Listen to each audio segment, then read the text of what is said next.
The morning of Sansa Stark's wedding to Ramsay Bolton came clothed in skies of sullen gray.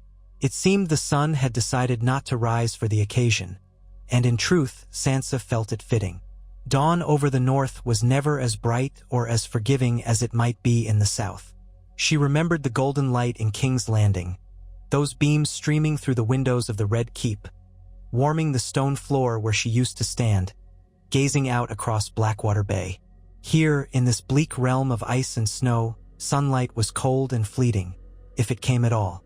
Winterfell's walls loomed tall, newly reclaimed from the ruin that once haunted them. Repairs were hurried, and the ancient keep still seemed scarred, as though it wore the ghosts of those who had died within its walls. Sansa felt something akin to kinship with the old gray stones. She stood at a small window slit in the bedchamber that had once belonged to her. She had not believed she would ever return to this room, let alone under these circumstances. The bed was large and imposing, its corners carved to resemble wolves' heads. She remembered that from her childhood. Back then, she would hide under the blankets with Arya, whispering stories about knights and princesses, about songs of heroes with shining swords. Now, the future she faced was far from the bright illusions of romance she'd once imagined. Ramsay Bolton, she thought. Ramsay Snow, she had to remind herself, legitimized by royal decree and about to wed a Stark of Winterfell. Everything about that name made her skin prickle with unease. She had caught glimpses of him these past days. How he swaggered through the courtyard, how his lips pulled back in that too-wide grin whenever he looked at her. She knew his reputation, not from rumor alone. She saw Theon's haunted gaze, how he shrank from any mention of his former tormentor.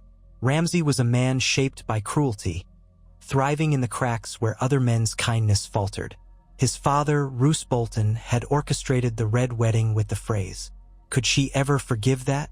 Sansa seethed inwardly, but she tempered her thoughts, burying them behind her calm and graceful exterior. She was a daughter of House Stark, and the Starks had never been known for their smiles. Her father had always warned them to keep their sense about them, no matter the situation. Now more than ever, she needed a clear mind. But in the quiet moments before the wedding ceremony, she allowed herself to recall how Peter Baelish had convinced her that this marriage was the surest way to reclaim her home, to spark the North's loyalty. Even as she had traveled north with him, even as he had whispered in her ear of the possibilities, Sansa had felt a prickling sense of dread. Yet for all her wariness, she recognized a glimmer of truth in Littlefinger's cunning words. The North needed a Stark in Winterfell. They needed a banner around which they could gather. And if that banner had to be her, then so be it. She slipped a hand into the pocket hidden in the folds of her dress. Her fingers brushed against a small vial, stoppered with a cork, silent and unobtrusive. The glass felt cold to the touch. She had been afraid to carry it, much as she was afraid of the idea that had grown in her mind, an idea which had not been planted by Littlefinger or by any ally, but by her own blossoming sense of self-preservation. She had come to realize that Ramsay Bolton was dangerous in ways that Joffrey Baratheon never was. Joffrey had been cruel, yes, and monstrous, but he also had reaped the consequences of his arrogance in a court more tangled than he could truly navigate. Ramsay, on the other hand, reigned freely in the north through his father's auspices. His cruelty was unchecked, an art to him. If she allowed him to bind her through fear, she would never escape the same trap that had caught Theon. And if she tolerated it, she doubted she would live for long, not truly. She would be a caged bird once more. It was Theon's trembling presence that had finally convinced her of what she needed to do. She had confronted him in the shadows of the castle yard, trying to provoke a shred of his old self, telling him he was Theon Greyjoy, not Reek, that he was her father's ward once, a boy who used to banter with Robb and Jon in the Godswood. But he had refused to meet her gaze. He had shrunk away, stammering something about his duties, about needing to be obedient. Yet in his eyes there were tears, and she knew then that Ramsay had broken him. She had stared at Theon and realized that if she was not careful, she would soon share his fate, or worse. Ramsay would enjoy that, and with every day, the Bolton grip on the North would tighten. The old houses would be forced into submission or exterminated. She wondered what her father would say if he saw her now, trembling at the edge of her bedchamber, harboring poison in her dress. But times had changed. He was gone, and there was no justice left in this world unless she forced it into existence. A soft knock rattled the door. She turned away from the window, her heart climbing into her throat. Yes. Her voice was calm, measured. A timid maid poked her head inside. "My lady, it is nearly time." Sansa nodded. She let her hand fall away from the hidden vial. She had carefully measured its contents 2 nights before. Maester Wolkan, one of the new maesters loyal to Roose Bolton, kept his stores securely locked. But Sansa had discovered that the most dangerous knowledge in Winterfell was not always hidden. In the library she had found old tomes describing the flora of the north. She had recognized that certain mushrooms might yield lethal toxins if prepared correctly. It was a last resort, she told herself. A plan she dared not speak aloud. But she had done it carefully, removing suspicion by asking questions under the guise of curiosity about the herbal remedies once used by her mother. And so she carried death in her pocket. At the bottom of the stairs that led to the great hall, she found a swirl of activity. Torches lined the walls, the flames casting flickering shadows over the tapestry of old Winterfell scenes. Servants bustled about, preparing for the wedding feast. The scent of freshly baked bread and roasted meats mingled in the air, but the heaviness of impending ceremony weighed everything down. She forced herself to move gracefully, shoulders squared. She was no longer the girl who daydreamed of songs and dances. She was Lady Sansa Stark, the rightful heir to Winterfell, and she needed the fortitude of an ice-laden weirwood. Her father had always taught them that the lone wolf dies, but the pack survives. She felt alone, but if what she planned worked, perhaps she could rally the rest of the pack. In the Godswood, the heart tree stood as it had for thousands of years, its ancient bark carved with the solemn face of the old gods. The ceremony would be performed there, under the watchful red leaves and twisted branches. The ground was damp with melted snow, patches of frost clinging to the roots. Ramsay stood near the heart tree, dressed in furs too lavish for a bastard son. Roose Bolton was at his side, his expression unreadable as always. The flayed man of House Bolton snapped in the breeze overhead, but Sansa's gaze was drawn to the direwolf banner that had been hung beside it, a show of unity. The sight twisted her stomach. That symbol of her family, her father's sigil, alongside the house that had orchestrated the slaughter of the Starks. It was an abomination. Still, she remembered her training in courtesies. She walked forward, chin high. She glimpsed Theon off to one side, head bowed. Miranda, Ramsay's favorite plaything, stood near him, glaring at Sansa with all the venom of a spurned lover. A few northern lords were in attendance, though not all. Lady Barbary Dustin was there, along with members of House Serwin and some minor lords sworn to House Bolton. The rest had either refused or found reasons to remain away. Still, there was enough presence to make this appear a legitimate wedding. She caught the eye of Lord Wyman Manderley's representative, a nephew or cousin perhaps. He did not look pleased. He gave her a small nod, a sign that the North remembered its loyalties, even if forced to appear otherwise. Ramsay stepped forward. His eyes roved over her form, an unmistakable ownership in his gaze. Yet on his lips was a smile that might almost have been charming if it weren't so laced with cruelty. The words of the ceremony were spoken.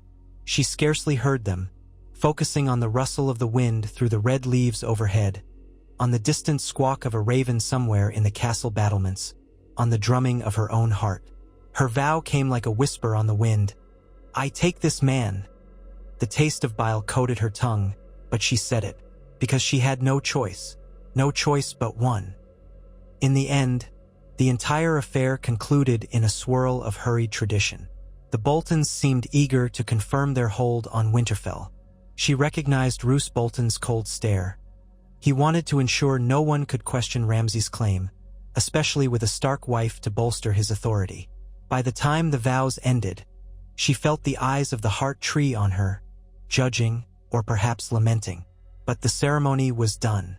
She was Sansa Bolton in name, a claim that tasted foul in her mouth. When they stepped away from the godswood, the assembled guests made their way into the great hall for the feast. There, tables had been arranged with roasted boar, capons, buttered beets, and myriad other dishes. Pitchers of ale, mead, and wine were set at intervals. The hall was not as full as the great gatherings of the past, but there was enough noise that it seemed lively, even if forced. Ramsay guided Sansa to the high table, seating her with him at the center, with Roose to his left and Lady Valda, Roose's fry bride, further down. Conversation flickered around them like low flames. Ramsay took up a cup, filled it with wine, and offered it to her in a show of husbandly largesse. She accepted it, forced a small smile and took a sip. Bitter dryness coated her palate. She wondered if it was the taste of the wine or her own fear. Her mind whirled with the plan she had nurtured in secret, the plan that she would either carry out tonight or discard forever. Before them were plates of steaming meat, breads, and sauces. Around them, members of House Bolton's retinue feasted. She felt eyes on her from all sides. "You're quiet, my sweet," Ramsay said, his voice oozing a false warmth. He reached for her hand, and his touch was a cold, slimy possession. "Does your new husband intimidate you?" She forced herself to meet his gaze, adopting the passive mask she had learned in King's Landing. "I am tired, my lord. The day has been long." He smirked. "We'll have our wedding night soon enough." It was an unsubtle promise and threat in one. She withdrew her fingers from his grip, carefully placing her cup down. Her heart was pounding, and for a moment she glanced at the assembled plates, wondering if this was the moment. The plan was straightforward. Slip the powder into his cup or his food. She had never done anything like this before. 1,000 uncertainties battered her thoughts. If she was seen, if the poison did not work quickly, if Roose grew suspicious, if she found no chance to deny her involvement. But as she watched Ramsay drink from his goblet, as she saw the way he looked at Theon, the way he relished the coming humiliation, something inside her steeled. She remembered Joffrey, remembered how her chance to escape him had come too late for so many. She remembered that she had never truly acted for herself. She had always been on the receiving end of other people's strategies. Cersei's manipulations, Littlefinger's cunning, Tyrion's forced alliance, and even her father's well-meant, but ultimately naive sense of honor. This moment was hers to define, for better or worse. The feast wore on. Ramsay grew more boisterous, exchanging jibes with the men around him, tossing cruel jokes at Theon whenever the opportunity arose. Theon stood behind him, eyes lowered, occasionally pouring more wine. Ramsay grew tipsy, the flush of drink creeping across his face. He picked up a heavy slice of roast boar and tore into it with his teeth. Sansa watched in revulsion, but she turned that revulsion to fuel her resolve. She caught Theon's glance. He seemed to flicker with confusion, fear, and perhaps the faintest glimmer of something else. When the plates were cleared away to make room for pies and sweetmeats, Ramsay leaned over to her. The smell of alcohol was strong on his breath. "My sweet wife, aren't you enjoying the feast?" He ran a finger along the back of her hand. She mustered the most docile smile she could manage.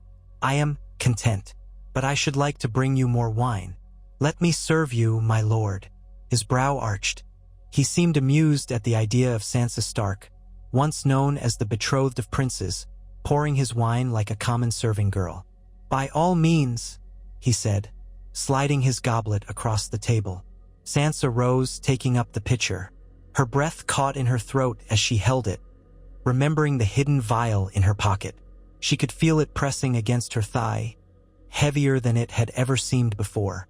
She reached her free hand into the folds of her dress, slipped out the tiny container, and, with a practiced motion, let the powder fall into the goblet before she poured the wine. Fear hammered in her heart. Did anyone notice? She forced herself not to look up, not to glance around for watchers. Instead, she poured slowly, evenly, the dark red wine masking the slight swirl of powder until it dissolved entirely. She set down the pitcher and moved back behind Ramsay, offering the goblet with both hands. He took it, swirling the contents. She said nothing, Silence filled her ears, though the clamor of the hall roared on. One of the Bolton men made a crude joke. Ramsay raised the goblet to his lips and drank deeply. Sansa's heart almost stopped, waiting. Her palms were damp against her skirt. Would it happen quickly? The texts had suggested it might take a short while, but not immediate. She retook her seat, her mind spinning. Everything now depended on the next few minutes. Time crawled. Ramsay continued his boisterous banter, leaning across to talk to Roose. Occasionally, he drank again. Once, he lifted a hunk of bread to his mouth, chewing noisily. Sansa could barely hear anything but the blood pulsing in her ears. She watched the line of his throat when he swallowed. The minutes stretched, felt like hours. She started to fear that the poison was too weak, that she had done something incorrectly. Anxiety tore at her, but she kept her expression neutral. Then Ramsay paused mid-sentence, his brow furrowing. He reached up to his throat, almost as though something caught in his windpipe. Theon, behind him, took a step forward, uncertain. Ramsay coughed once, then tried to speak. Nothing came out but a choking, rasping noise. The men around him turned to look, alarmed. Roose Bolton rose slowly, his eyes fixed on his son. Sansa gripped the edge of the table, her heart drumming a feverish beat. Ramsay coughed again, violently, a spasm ripping through his body. The goblet in his hand slipped, clattering onto the table, spilling wine across the wood. He stood abruptly, stumbling backwards into Theon, who staggered to catch him. A hush fell over the hall. Guests froze with forks and goblets in their hands, eyes round with confusion and fear. Ramsay clawed at his chest, his face turning red, then pale. He gasped, but the air didn't seem to come. Sansa thought of all the times she had imagined vengeance on those who hurt her family. She had never dared to think she would witness it like this, so close and so raw. Roose rushed around the table. "Ramsay!" he barked, trying to steady his son. Ramsay's legs gave out, and he collapsed to his knees, a strangled gurgle escaping his lips. The hall erupted into disarray. Servants ran, uncertain if this was an attack or if their new lord was simply choking. Lord Serwin half rose, looking bewildered. Lady Dustin stared in horror and fascination. Theon remained frozen as Ramsay tried to grasp his arm, a silent plea in his eyes. Sansa forced herself to wear a mask of confusion and alarm. She rose, stepping back as if frightened, but inside her entire being roared. Let him die. Let him feel fear. Let him feel how it is to be powerless. Ramsay's mouth opened in a silent scream. His eyes bulged. Then, with a final, pitiful shudder, he slumped forward, face hitting the stone floor. Theon let out a ragged breath, stepping away. Roose Bolton knelt, rolling Ramsay over, feeling for a pulse. But the expression on Roose's face was enough to tell everyone that Ramsay Bolton was gone. Chaos engulfed the room. Some shrieked that it was an omen, a curse. Others demanded to know if it was murder. Roose Bolton rose, a dark fury in his eyes. "Guards!" he shouted. "Seal the hall. No one leaves." Soldiers wearing the flayed man's sigil rushed to bar the doors, while the northern lords tensed, uncertain. The hush that followed was electric, thick with unspoken suspicions. Sansa stood near the high table, her mind racing to maintain composure. She needed to appear as shocked and perplexed as the rest. A corner of her mind urged caution. If Roose suspected her in any way, she was as good as dead. A quake passed through her. She realized something that in her planning she had not fully considered. She was now a widow, and it had happened in such a public, dramatic way. Roose's eyes swept the hall, lingering on the wine-stained table. He said nothing at first, but his face was carved from stone, and in his eyes, Sansa recognized a flash of lethal intent. The tension mounted as everyone waited. Lady Valda pressed a hand to her pregnant belly, trembling. Theon stared at the body, his face a mask of shock. Miranda wailed, tears streaking her face, though it was uncertain whether she truly mourned or simply dreaded what might follow. The hall smelled of spilled wine, roasted meat, and the metallic tang of dread. Roose knelt once more, tested Ramsay's pulse again, then closed his son's eyes. When he stood, he spoke in a voice that cut through the noise like a blade. "Everyone, sit. We will find who is responsible." His gaze flickered to Sansa, but not with immediate accusation. Then he snapped his fingers at some of the men. "You fetch Maester Wolken, and bring the guard captain." The men rushed to obey. Sansa carefully sank onto the nearest seat, schooling her features into worried sorrow. She was no actor like Mummer's troupe, but her years in King's Landing had taught her how to conceal her true feelings. Inwardly, her mind whirled with the knowledge that this changed everything. If suspicion fell on her, she would have to flee or else risk the dungeons. But if she could leverage the confusion, perhaps the North would rally around her. The Bolton line, so newly legitimized, was now in crisis. Roose Bolton remained, but so did many northern lords who hated him. The moment was pregnant with opportunity, yet she was surrounded by men sworn to him. She forced herself to stay calm. One misstep could be her end. Minutes later, Maester Wolken arrived, out of breath, carrying a small bag of instruments. He knelt by Ramsay's corpse, examining it with quick but thorough motions. The entire hall watched, silent. Then Wolken rose, shaking his head. "My lord, I can find no sign of a wound or external injury. He did not choke on food. It appears to be poison." The hush grew absolute. Roose's face tightened. "Poison," he repeated. "Who would dare?" No one spoke. Some of the lords shifted uncalm. Forteably, the eyes of the assembled flickered from one face to another, searching for guilt, for fear. Sansa felt her heart pounding, but she kept her gaze lowered. Roose's lips were thin as knives, and he looked like a man on the verge of violence. "Lock down the castle," he commanded. "No one is to leave Winterfell until I have my answers."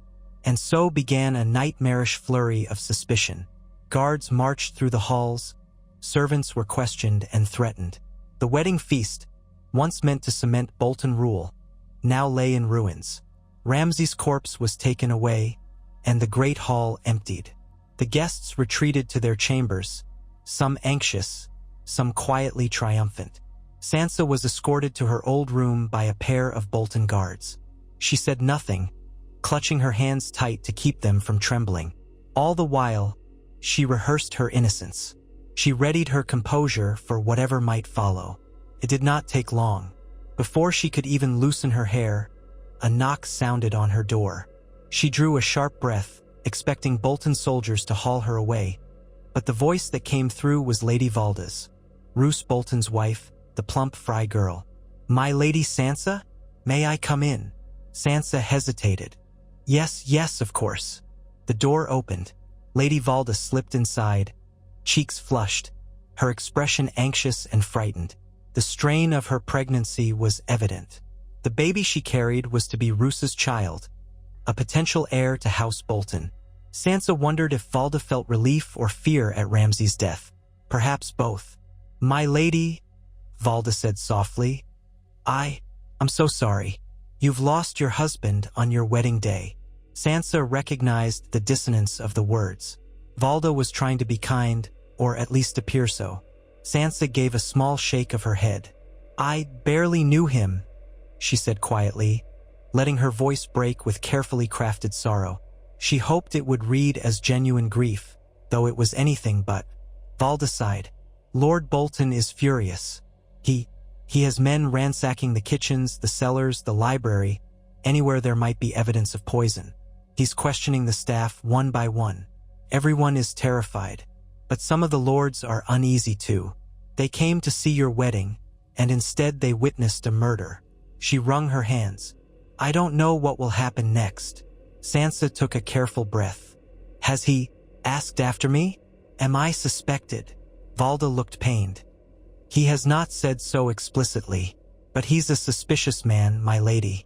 He trusts no one, and you are the only one who had anything to gain from Ramsay's death. At least that's what some will say. But please, do not misunderstand me. I have no wish to accuse you. If anything, I'm worried. You're in danger." Sansa studied Valda for a moment. Could she confide in her?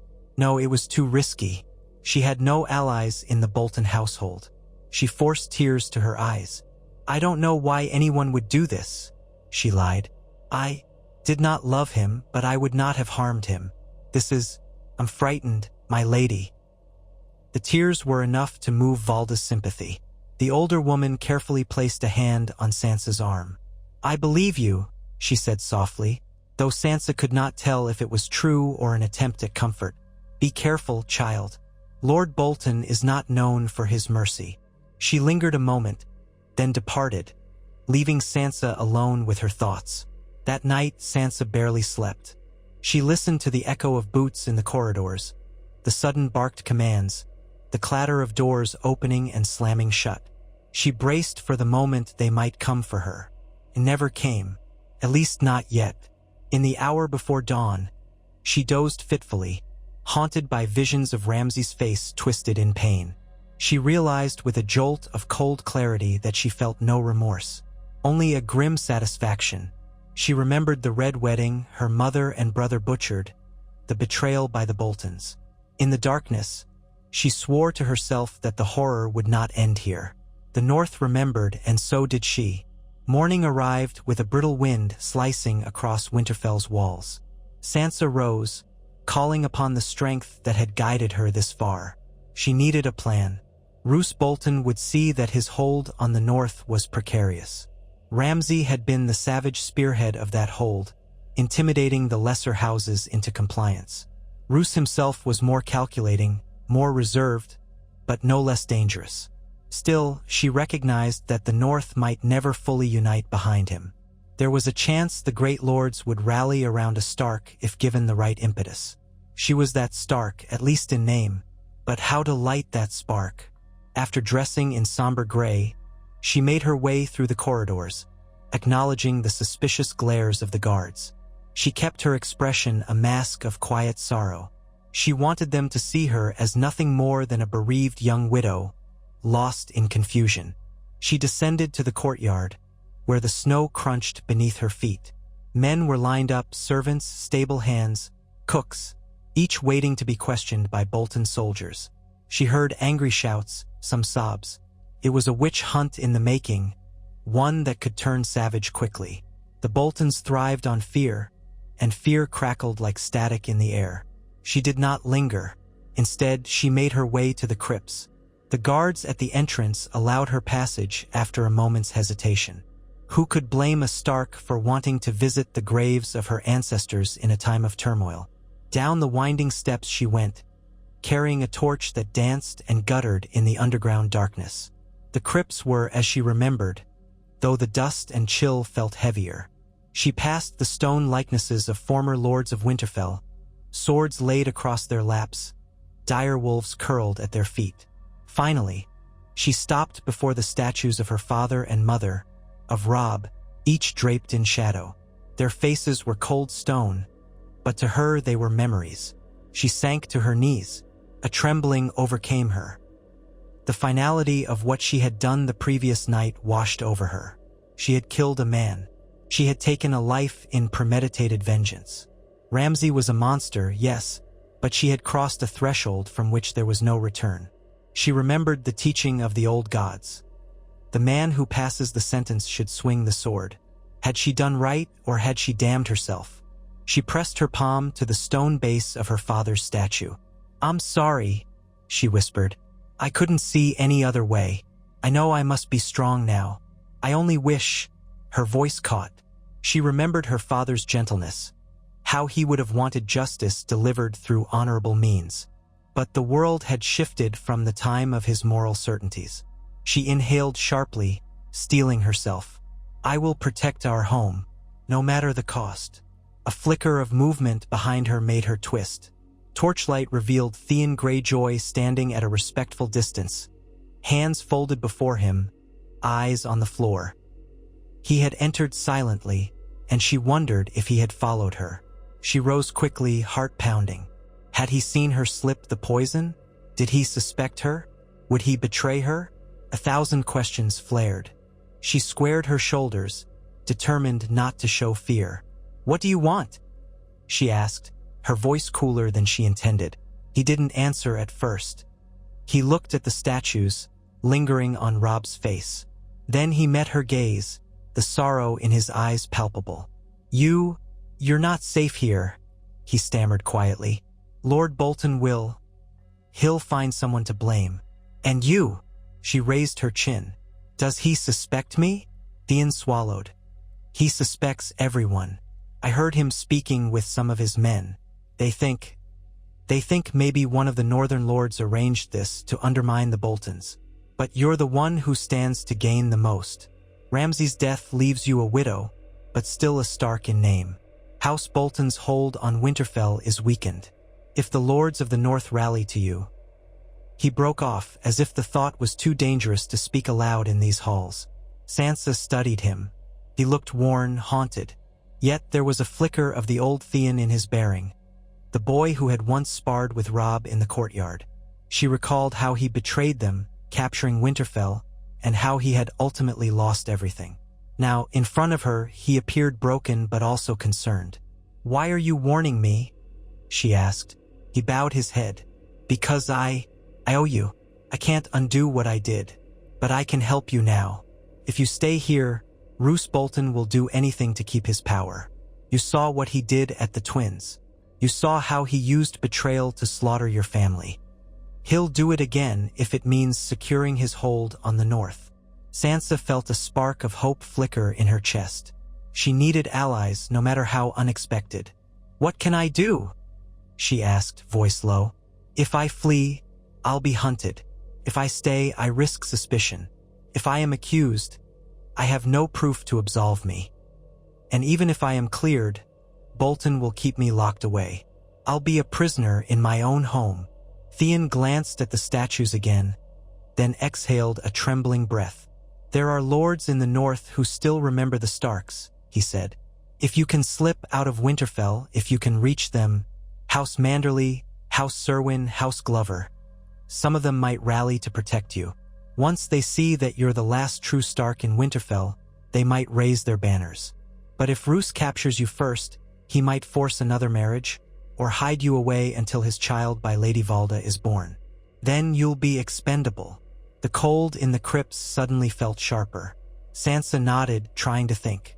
Could she trust Theon to guide her out of Winterfell? The memory of how he once betrayed her brothers stabbed at her mind. But she also remembered how Ramsay had tortured him, molded him into reek. He seemed contrite, desperate to atone. And he was right about one thing. The Boltons would not hesitate to crush or kill her to keep their hold. She let out a breath. "You're right," she said softly. "We must find a way to leave, but the castle is locked down. Roose's men watch every gate, every wall." Theon nodded grimly. "There may be ways, old passages, tunnels. If we can slip out unseen, we'd need to do so soon. The longer we wait, the more likely Roose will double the guard." Sansa glanced at her father's statue one last time. "Very well," she whispered, as if Ned Stark might hear her vow. "We'll leave tonight."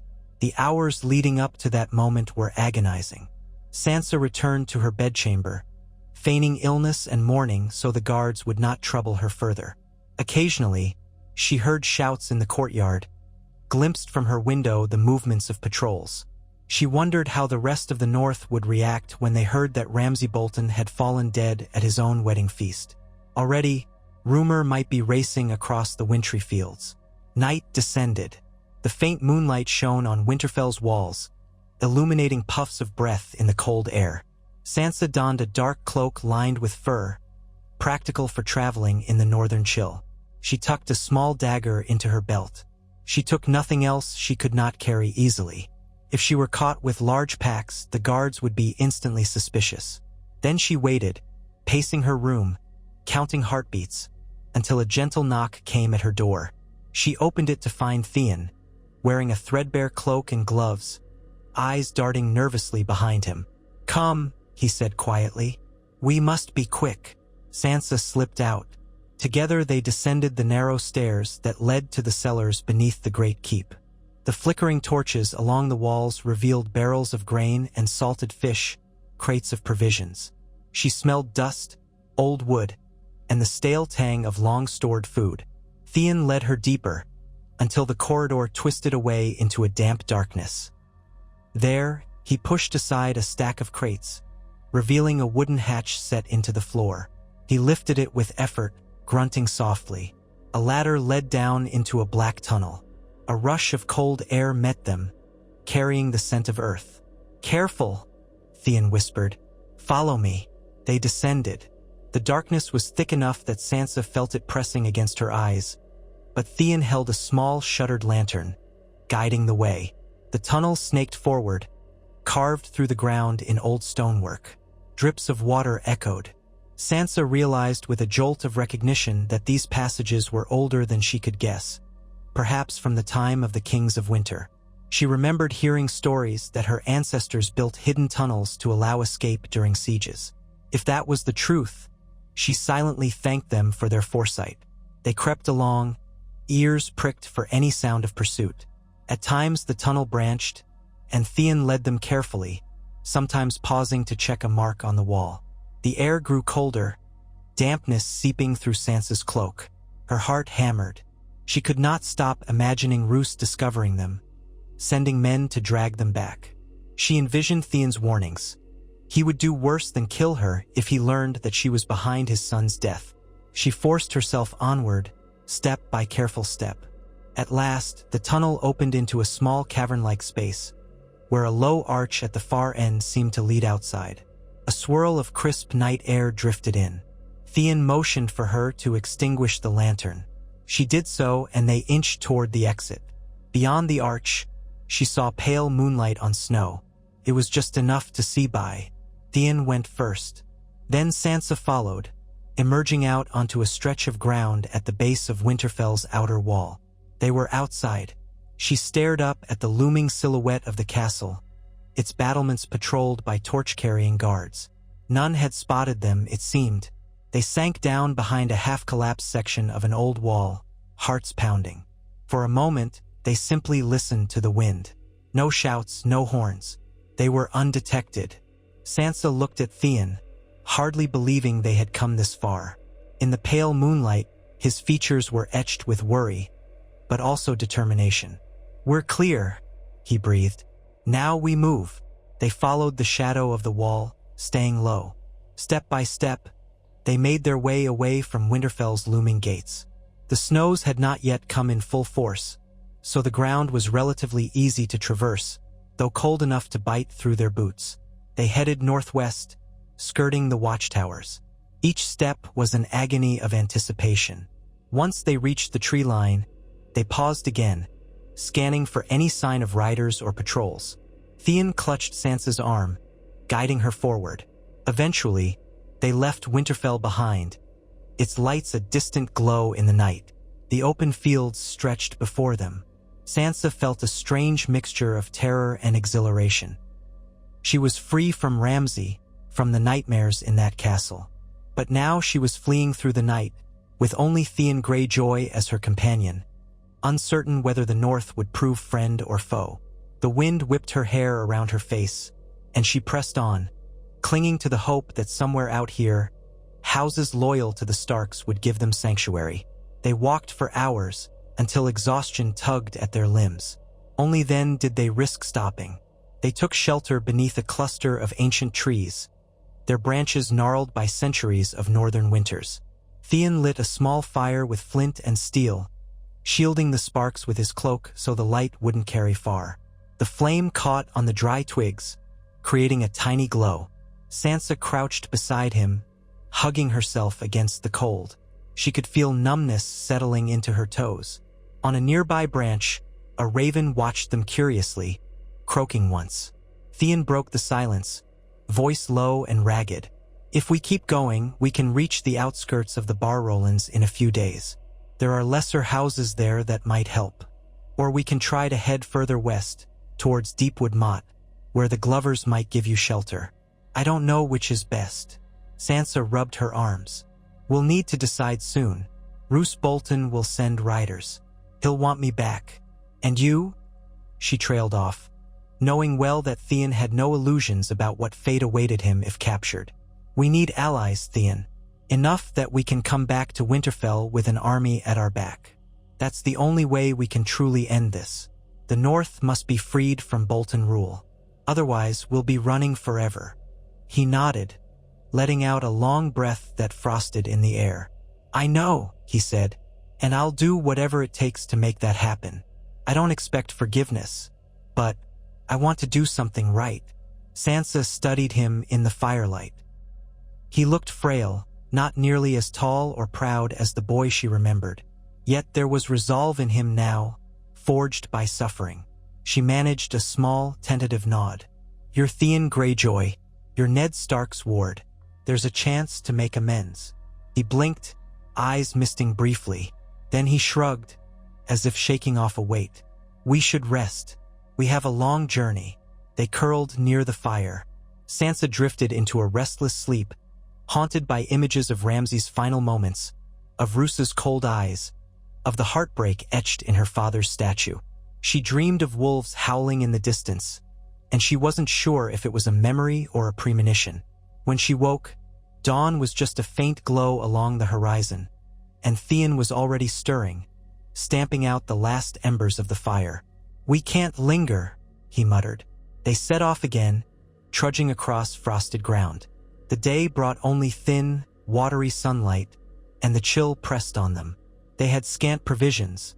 Some dried meat Sansa had managed to tuck away, a skin of water, a bit of bread. It would not last long.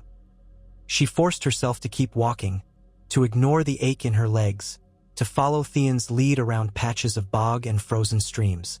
The wind bit at her face. She drew her hood up, marveling at how her life had turned. A day ago, she was at Winterfell, a bride. Now she was a fugitive. And yet, for all the hardship, she felt more alive and free than she had in ages. She was forging her own destiny, though it might cost her everything. By midday, gray clouds rolled in, threatening a light snow. They found a game trail weaving through a sparse stand of pines. Theon paused, scanning the horizon. "We should be careful," he murmured. "Bolton men could be anywhere. Hunting parties, outriders." Sansa nodded, adjusting her cloak. "We'll have to avoid main roads, but that also slows our progress." She considered for a moment. Might there be villages sympathetic to House Stark? We could find food, maybe guidance. Theon glanced around, thinking. There's a small village near the outskirts of the forest, if I recall. It was once sworn to the Starks, but the Boltons might have men stationed there. Sansa sighed. The risk was high, but if they continued without supplies, they would freeze or starve long before they reached any major stronghold. "We'll approach carefully," she decided.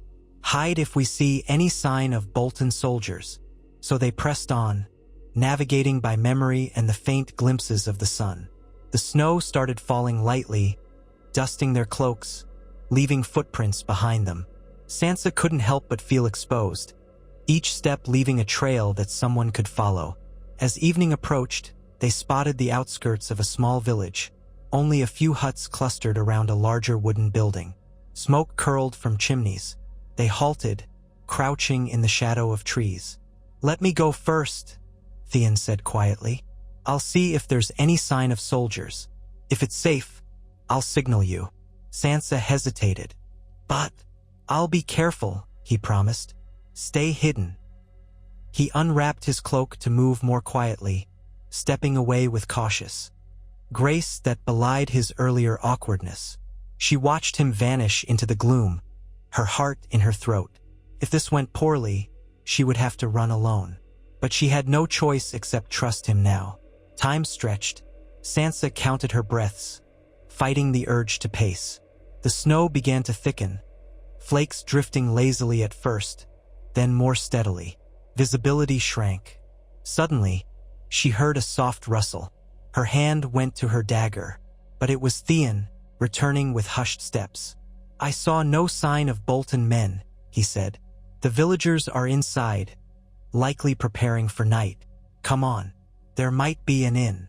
They moved closer, slipping behind the huts, stepping lightly. A faint glow from lanterns illuminated the center of the village. There was indeed an inn of sorts, more a tavern with a loft overhead. Theon circled around to peer through the windows. Then he gestured for Sansa to follow. They approached the back door, hearts pounding. Theon rapped softly. No answer came. He tried the latch. It lifted, and the door swung inward with a creak. Inside was a small storage room filled with sacks of grain and barrels. A lantern flickered from the next room, and the smell of stew wafted through the air, warm and tempting. Before Sansa could speak, a voice called out from behind a half-curtain. "Who's that?" "My husband, is that you?" Sansa froze. Then Theon glanced at her as if to say, "No turning back." He parted the curtain slightly. "We're travelers," he said softly. "We mean no harm. We're cold and hungry." A woman's face appeared, middle-aged, lined from the harsh climate but not unkind. She frowned. "Travelers this time of night? In this weather?" Her gaze flicked to Sansa, who pulled her hood back. The woman seemed to sense something was off. "From where do you come?" Sansa swallowed, forging a quick lie. "The next village over," she said. "We were heading for White Harbor but got turned around." She tried to keep her voice level, though her accent might betray her as highborn. The woman's eyes narrowed slightly. Before more questions could come, Theon pulled a small pouch from his belt and showed a coin or two. "We can pay for some stew and a place to sleep." That seemed to mollify the woman somewhat, though suspicion lingered in her gaze. "I'll fetch my husband," she said slowly, stepping back. After a brief, tense moment, a tall, broad-shouldered man with a thick beard appeared. He studied them, arms folded. When he saw the coins, he seemed to relax. "All right," he said. "We've got stew and bread. You can sleep in the loft upstairs. But no trouble, mind you." Sansa's stomach nodded with relief. She and Theon slipped into the main room, taking seats at a rough wooden table. The innkeeper's wife ladled out steaming stew, chunks of turnip, onion, and some stringy meat that Sansa suspected might be goat. It smelled like paradise to her empty belly. She ate slowly, aware that they must keep their cover. Theon devoured his portion quickly. The innkeeper was silently watchful, but said nothing more. After their meal, he pointed them upstairs. The loft was small, separated from the main room by a single ladder. 2 straw pallets lay on the wooden floor. The wind whistled through gaps in the shutters, but it was warmer than sleeping outside. Sansa lay on one pallet, Theon on the other, both fully clothed. They heard the muffled conversations below as the innkeeper and his wife cleaned up, banked the fire, and settled in for the night. A single candle lit their small space, casting wavering shadows. At length, Theon spoke. "We'll have to leave before dawn," he said softly. "Pay them for the food. We can't risk Bolton men arriving." Sansa nodded, exhaustion tugging at her. "At least we'll have a hot meal in our bellies." He nodded, fiddling with the edge of the blanket. An uncertain silence fell between them. Eventually, Sansa closed her eyes, lulled by the warmth. For the first time that day, she felt something close to comfort. Still, the knowledge of what lay ahead weighed on her, pressing in with every heartbeat. The north was vast, and they were alone. They rose hours before dawn. Theon left a couple more coins on the table downstairs. They slipped out the back door into the swirling snow, pulling their cloaks tight. The world was still dark, though the horizon showed a faint band of gray. They set a brisk pace, determined to put distance between themselves and Winterfell. Sansa's thoughts churned. She wondered if, at this very moment, Roose Bolton was sending men to every corner of the north, bearing her description, offering rewards for her capture. As the light grew, they followed a winding path that avoided any main roads. Snow-laden trees loomed around them, branches creaking under the cold. They pressed on, their breath puffing in the air, feet crunching the frozen ground. Theon occasionally paused to listen for hoofbeats, but they heard only the wind. After a few days of similar travel, sneaking through small villages when necessary, trading the last of Theon's coins for scraps of food, sleeping in abandoned huts or beneath trees, they drew closer to the region near House Serwin lands. The Serwins had been loyal bannermen to the Starks for generations. If any house could be convinced to hide or shelter Sansa, it might be them. Yet a deep dread gnawed at her. She remembered that House Serwin had bent the knee to the Boltons out of fear. If they turned her away or handed her over, she would be doomed. But the time for half measures was over. Theon was practically limping from cold and exhaustion.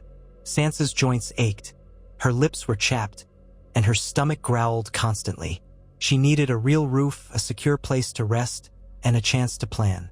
So at dusk, they approached the outskirts of Serwin lands, the castle visible as a dark silhouette against the sky. Smoke curled from chimneys, and the sight of a few guard towers told them that the garrison was active. "We can't just walk up to the gate," Theon said. "They might have Bolton men stationed inside." Sansa drew a shaky breath. "We can't skulk like thieves either.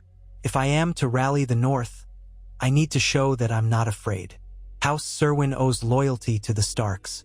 My father gave them justice and protection for years. They must remember." Theon rubbed his face. "If you're wrong." "I know," she said, "but we must try." She stepped forward resolutely, Theon at her side, approaching the main gate with her hood thrown back to reveal her face. 2 guards spotted them immediately, calling for them to halt. Their spears crossed in front of the gate. One guard barked, "Who goes there?" Sansa lifted her chin, gathering what remained of her composure and nobility. "I am Sansa Stark," she declared, voice echoing in the cold. "Daughter of Eddard Stark, Lord of Winterfell. I come seeking the hospitality of Lord Serwin." The guards looked uncertain, exchanging glances. It was impossible to miss the starkness of her features, the resemblance to the Starks of old. Rumors might have reached them. Rumors of Sansa's return, or even of the wedding that had gone so disastrously wrong. Finally, one guard said, "Wait here," and rushed inside, presumably to inform his lord. Minutes ticked by. Sansa's heart thundered. Theon hovered close, half expecting archers to appear on the ramparts.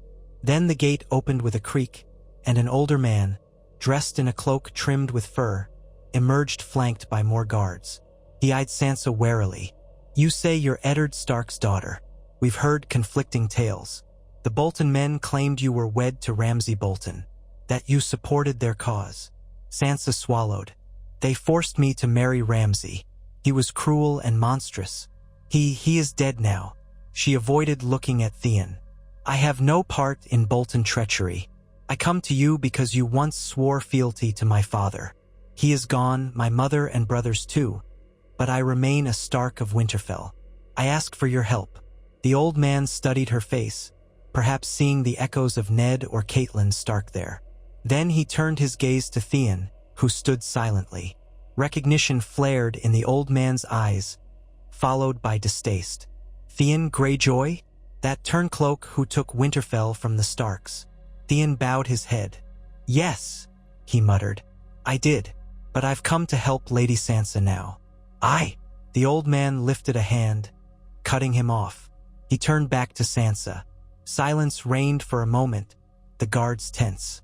Then the man gave a curt nod. "I am Lord Medgar Serwin's cousin. Lord Serwin himself is gravely ill, but I act in his stead. We have indeed sworn loyalty to the Starks. If you are truly Lady Sansa, we will grant you shelter, for a time." Relief washed over her, though she remained cautious. "Thank you," she said softly. "I am truly Sansa Stark, and I pledge that House Stark will not forget your loyalty." He stepped aside, beckoning them within the gate. The courtyard of Castle Serwin was modest, but it bustled with activity. Stable hands moving about, men repairing weapons, a few women carrying baskets of grain. Snow drifted gently from the sky, dusting the flagstones. Guards kept a watchful eye on Sansa and Theon as they were escorted into the main keep. Inside, a fire crackled in the hearth, providing a welcome warmth. The older man, whom Sansa now remembered as Ser Miles Serwin, guided them to a small hall. There, he had servants bring hot broth and bread. Sansa ate with trembling hands, grateful to taste something other than scraps. When they had finished, Ser Miles leaned forward, his gaze grave. "We have heard rumors that Ramsay Bolton died at his wedding feast," he said quietly. "Some say it was poison. Others say it was a sickness. The Boltons claim a traitor was responsible. They've sent riders across the north, demanding the immediate surrender of Lady Sansa, accusing her of orchestrating the murder. So I ask you plainly, did you kill him?" Sansa's heart lurched. Theon looked to her with alarm. She steeled herself. This was a dangerous question, and honesty could be fatal. Yet lying outright could destroy what little trust they had gained.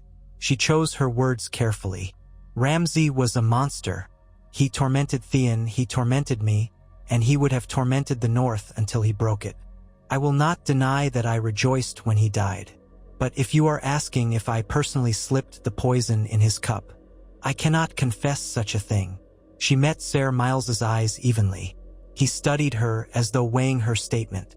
The tension in the air was thick enough to choke on. At length he sighed and leaned back. "The Boltons are vulnerable now with Ramsay gone," he said. "But Roose Bolton remains. He is not a man to be trifled with. He holds the Dreadfort, he holds Winterfell, and he has many men at his disposal. And he will soon have a new heir, once Lady Valda's child is born. If we openly harbor you, he will come for us." Sansa bowed her head. "I understand the risk, my lord, but I beg you to remember your oath. The Boltons betrayed the Starks, murdered my brother, slit my mother's throat. Surely you cannot stand with them.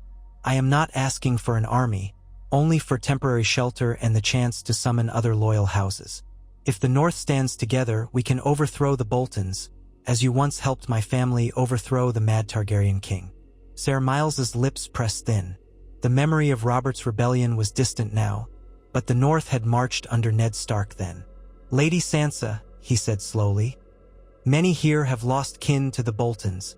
We harbor no love for them, but we are fewer than we once were. Winter has come. Supplies are low. If we muster men to fight, we will not be able to last a protracted siege. And the Boltons have the advantage at Winterfell." Sansa rose slightly, voice trembling with fervor. "I know the North is tired and battered. I know Roose Bolton is cunning. But if we do nothing, we consign ourselves to his rule forever. Your children and grandchildren will grow up under the flayed man banner, not the direwolf." She paused, letting that imagery sink in. "My father always told me that the North is strongest when united. The Boltons rely on fear and division. We must show them that House Stark endures." A flicker of pride touched Ser Miles's features. It reminded Sansa of how the Northmen responded to Robb's call after her father's death. A hush settled over the small hall. Some of the Serwin men shifted their stances, glancing among themselves. Finally, Ser Miles let out a long breath. "I will hide you here, for a time, and I will send ravens to certain lords who I believe remain loyal. But if Bolton riders arrive demanding you, I cannot promise a battle. We may need to send you away quickly." She nodded gratefully. "Thank you," she said, her voice thick with relief. "Truly thank you." Theon too murmured his thanks, though he kept his eyes lowered, as if aware that many here still remembered his betrayal of Winterfell. And so, for a brief span, Sansa found sanctuary in Castle Serwin. They gave her a small chamber with a wooden bed and a fireplace. It was a luxury compared to the weeks of traveling. She bathed, washed her hair, attempted to soothe the aches in her body. She had no illusions that this respite would last. But for the moment, she felt warmth, a sense of possibility. If Ser Miles sent ravens to houses Manderley, Glover, Umber, perhaps they would rally. Perhaps they would see that a Stark yet lived, and that the time was ripe to strike the Boltons. She wondered if Jon Snow might still be at the wall, if he was even alive, or if any word might reach him. The possibility comforted her. He might be her half-brother, but he was still her blood, and the memory of his stoic kindness warmed her heart. Yet anxiety was a constant companion. She waited each day for news, but the ravens that returned brought uncertain tidings. House Manderley at White Harbor replied with guarded words, neither pledging immediate support nor condemning her. Some houses sent no reply at all. Others offered vague caution. Theon overheard one of the Serwin men mutter that fear of the Boltons ran deep. Sansa realized with growing frustration that many lords might prefer to wait and see how events unfolded rather than risk open defiance. Despite the uneasy quiet, she resolved to remain patient. Patience was a lesson she had learned the hard way in King's Landing, where a single misstep could be fatal. She visited the sickbed of Lord Major Serwin, a man not much older than her father had been, now wasted by illness. She offered him words of comfort. Though delirious at times, he recognized the daughter of Ned Stark, and tears welled in his eyes as he murmured about how things used to be. His condition weighed heavily on the castle, and Sansa sensed that Ser Miles's position was precarious. Without a firm hand at the head of House Serwin, they had to tread carefully. Winter deepened. Snowstorms battered the region, sometimes making travel impossible for days. Ice coated the ramparts, turning them slick. The nights were long and dark. Each day, Sansa half expected to hear horns announcing Bolton riders. But none came, not yet. Perhaps Roos's search was focused elsewhere, or perhaps the storms had delayed his men. Still, the tension climbed. They heard rumors of Bolton punishments, villages whose headmen had refused to give information about Sansa or Theon. Small folk whipped, houses burned. The news made her blood boil. One evening, as she warmed herself by the fire in the small chamber she occupied, Theon arrived, letting himself in quietly. She turned, reading the concern in his eyes. "What is it?" He hesitated. "Ser Miles just told me that a group of riders was spotted a few miles from here, Bolton men by the look of them. They could arrive by morning." Sansa's chest tightened. "Then we must prepare to leave," she said. "Before they arrive and search the castle." Theon nodded. Ser Miles said the same. "He'll provide horses and supplies. We can attempt to make for House Glover or House Mormont. Any house that might be safe." Sansa grimaced. She was tired of running. She had hoped House Serwin might be her stepping stone to gathering an army, but the Boltons were too swift. "There's no choice," she murmured, eyes on the crackling flames. "We can't let them corner us here. The Serwins would be forced to hand us over or fight hopelessly." She turned to Theon, shoulders squared. "We leave at first light, or sooner if necessary." He nodded, looking resigned. She saw how the stress had etched lines in his face, but also how a new sense of purpose glowed in him. "I'll make the arrangements." Early next morning, before the sun had properly risen, they met Ser Miles in the courtyard. A light snow was falling, but the dawn sky hinted at a break in the weather. 2 horses were saddled and waiting, along with a small bundle of provisions. Ser Miles stood with a handful of armed men, each wearing the Serwin sigil. "The Bolton riders are close," he said, voice grave. "I've sent some scouts to mislead them, but they might not be fooled for long." Sansa pressed his hands in gratitude. "I will not forget this kindness, Ser Miles. When the time comes, the North will remember that you stood by House Stark." He inclined his head. "God's willing, we will see that day soon." He helped her onto her horse, then offered Theon a curt nod. Theon mounted, adjusting the saddle. Sansa noticed how a hush had fallen over the courtyard, servants and soldiers watching them depart with a mixture of hope and trepidation. They set off at a canter, heading north and west, seeking a route that would avoid the main roads the Boltons might travel. The air was biting, but the sky lightened, revealing rolling hills blanketed in white. Each hoofbeat on the snowy ground felt like a countdown. Dawn gleamed on the horizon, a hopeful glow. Sansa tried to keep her spirits raised. The North was vast, and somewhere out there, men still remembered the Starks, still revered the direwolf banner. If she could only reach them, gather them, share the truth of Bolton treachery, perhaps they could unseat Roose Bolton once and for all. They rode for hours, pausing only briefly to rest the horses and take a mouthful of bread. By midday, the gray clouds rolled back in, threatening another storm. Theon urged them onward, hoping to cover as much distance as possible before the weather turned. Snowflakes began to swirl, making it harder to see more than a few yards. The wind picked up, howling across the plains. Sansa clung to her horse's reins, hunching against the cold. She had grown up in the north, but even so, the ferocity of winter here pressed her to her limits. Eventually, they spotted a copse of trees that offered some shelter from the biting wind. They dismounted, leading the horses beneath the skeletal branches. Snow quickly piled up around them, the storm intensifying. They exchanged a worried glance. If the storm worsened, travel would be nigh impossible. But stopping in open terrain was equally dangerous. With no choice, they cleared a space beneath a thick pine, using their cloaks to create a makeshift windbreak. The horses pressed close for warmth. Sansa's cheeks burned from the icy gale. Night fell swiftly under the storm's shroud. They built a small fire, shielding the flames from the wind. Huddled together, they munched on hard bread. Sansa's mind kept drifting to the possibility of Bolton scouts or knights creeping up on them in the blizzard. But she told herself that the storm was as much an enemy to the Boltons as it was to her. Perhaps it shielded them from pursuit. Time blurred in the roar of wind and the sting of freezing air. Sansa nodded off in snatches, leaning against the trunk of the pine. Theon dozed. Dee as well, though fitfully, stirring at every crack of a branch or gust of wind. The next morning was bleak and cold, but at least the snow had stopped. They saddled the horses, stiff-limbed, and pressed on.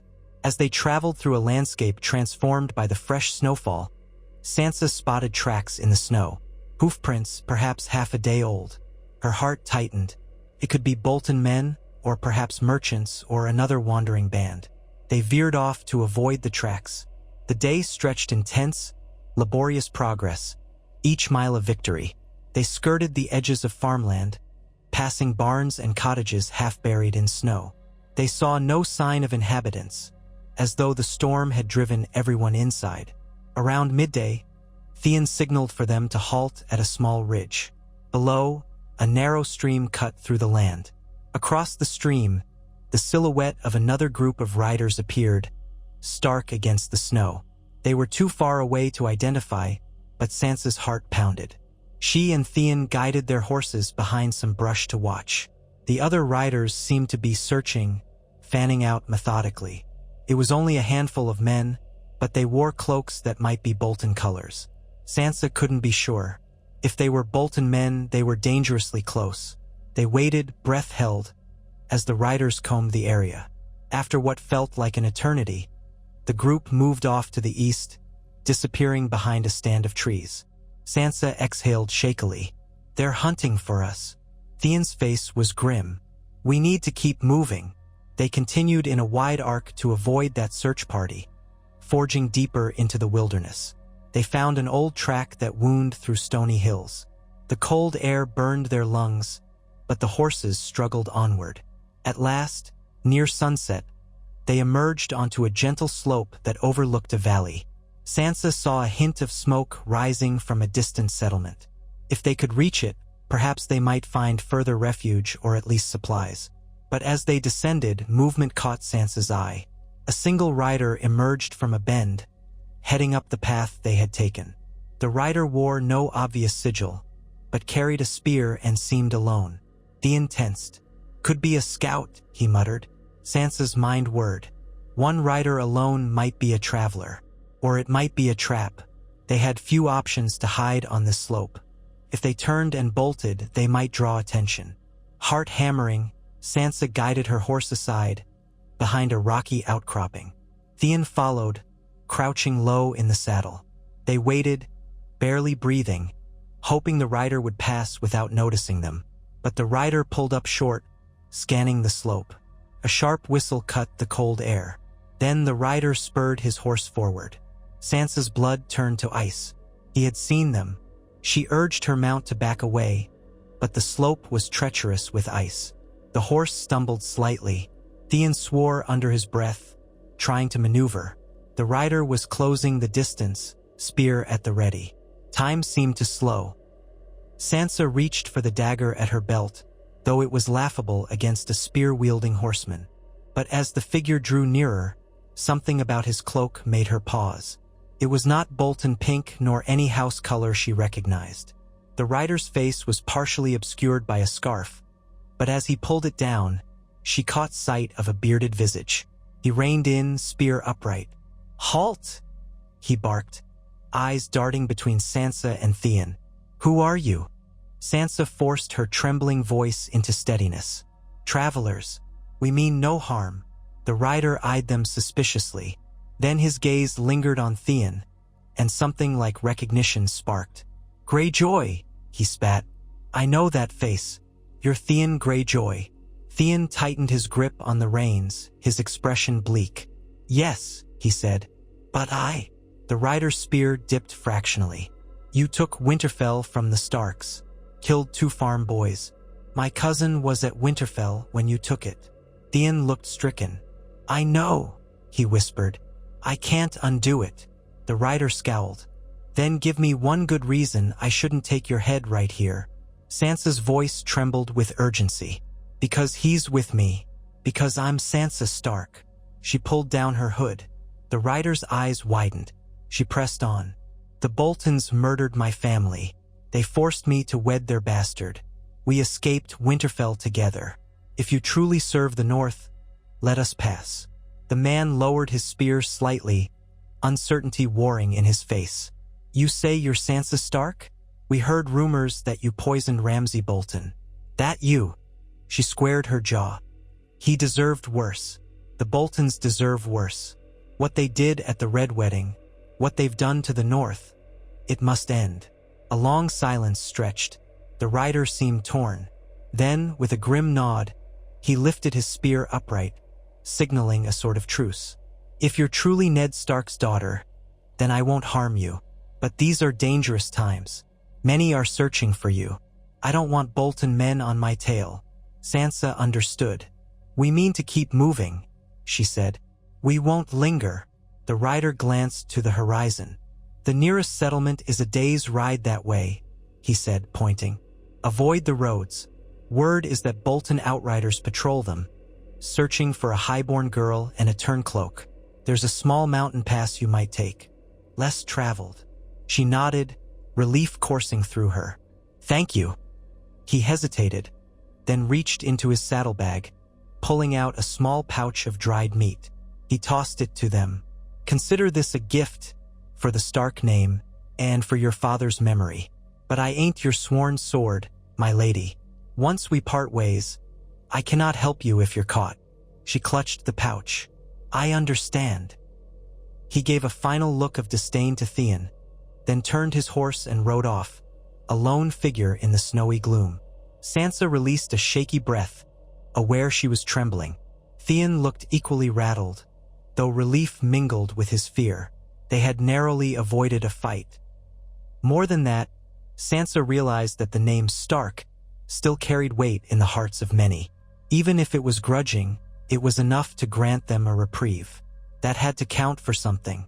They continued on, heading for the pass the rider had indicated.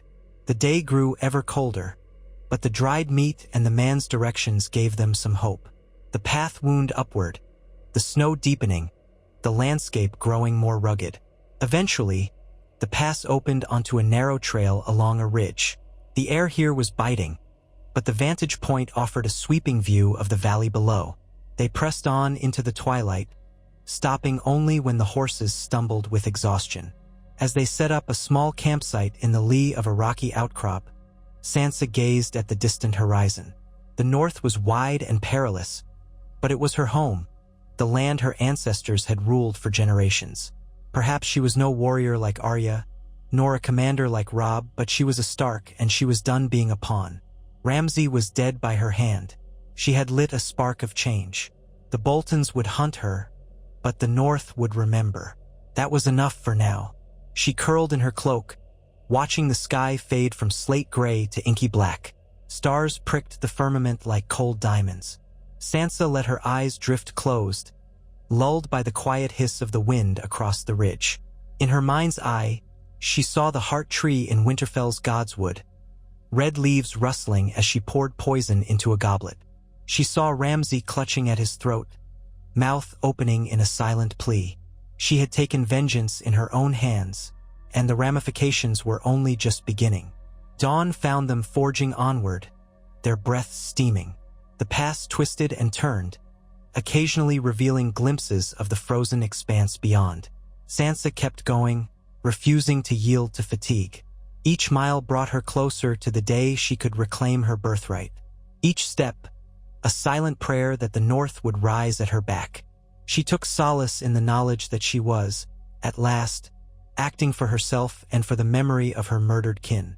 In the days and weeks that followed, the story spread like wildfire across the North. Ramsay Bolton, the sadistic bastard, died at his wedding feast. Rumors abounded. Some said he choked on a piece of boar. Others claimed poison from a vengeful spirit of House Stark. A few whispered that Sansa Stark herself wielded the poison. The effect on the Northern Lords was seismic. Uncertainty rippled through every hall, from the Manderleys at White Harbor to the Glovers at Deepwood Motte and the Umbers at Last Hearth. Roose Bolton, now robbed of his vicious heir, sought to consolidate power, but discontent seethed beneath the surface. Some houses pulled back, waiting to see how events would unfold. Others quietly reached out to one another, remembering the broken vow of the Red Wedding and the flayed men who now claimed dominion. Meanwhile, Sansa Stark traveled in secrecy, guided by Theon Greyjoy, forging alliances in hidden corners. She met with minor lords in smoke-filled chambers, whispering of a rebellion that would restore the Stark name. She invoked the memory of her father, a time when the North stood proud and united. Many were hesitant at first, citing the Boltons' cruelty and the uncertain strength of winter. But her presence, her unwavering determination, swayed them.